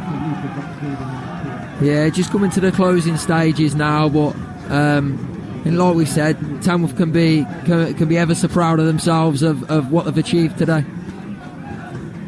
The ball out of play for a Spurs throw. Let's find out what's been going on in the opening 5 minutes at Arsenal, Joe. Arsenal 0, Manchester United 0. Great atmosphere at the Emirates, helped by 8,000 travelling fans. Neither goalkeeper's been tested as yet. Arsenal 0, Manchester United 0. Live and exclusive for national radio here on Talksport at the conclusion of this game. It's got a Sellers Park goal for Charlotte Richardson. Crystal Palace 1, Stockport 0, 4 minutes on the clock, and the Premier League side deservedly take the lead. A neat turn and even neater finish from Eberici Eze. Crystal Palace 1, Stockport 0. Williams goes down, looked like a push inside the penalty area. Referee was well placed and says no. And Spurs will try and play their way out from the back. They haven't made a particularly good job of that, but there's no VAR. Did look on the first inspection, Mark, as though there might be a case to answer that. Yeah, I thought it was a push in the back initially. It's over the other side of the pitch, so it's difficult to see too much. But here's Kulusevski. Spence getting the ball in on the right hand side. Break Kulusevski's way again, and it's fired into the bottom left hand corner for 3. And Spurs have got the job done. Excellent finish from Johnson, sealing the victory. Rye shakes of the head from the Tamworth fans around us. Their side have done them so proud, but ultimately class and fitness have told in the end, and Spurs with 3 goals in the last 20 minutes have won it. Yeah, again, another bit of quality there. Brennan Johnson just on the turn, and he catches it really nicely into that far corner. But I think this was always going to happen in this part of the game, this stage of the game. Obviously, with the fitness levels of Tamworth not being as good as what the Tottenham players would be, it was always going to be hard. So a goal on 118 minutes from Brennan Johnson. This was a day when it was expected that it was going to be lambs to the slaughter. It hasn't happened like that at all. Tamworth have been brilliant, but Tottenham are going through.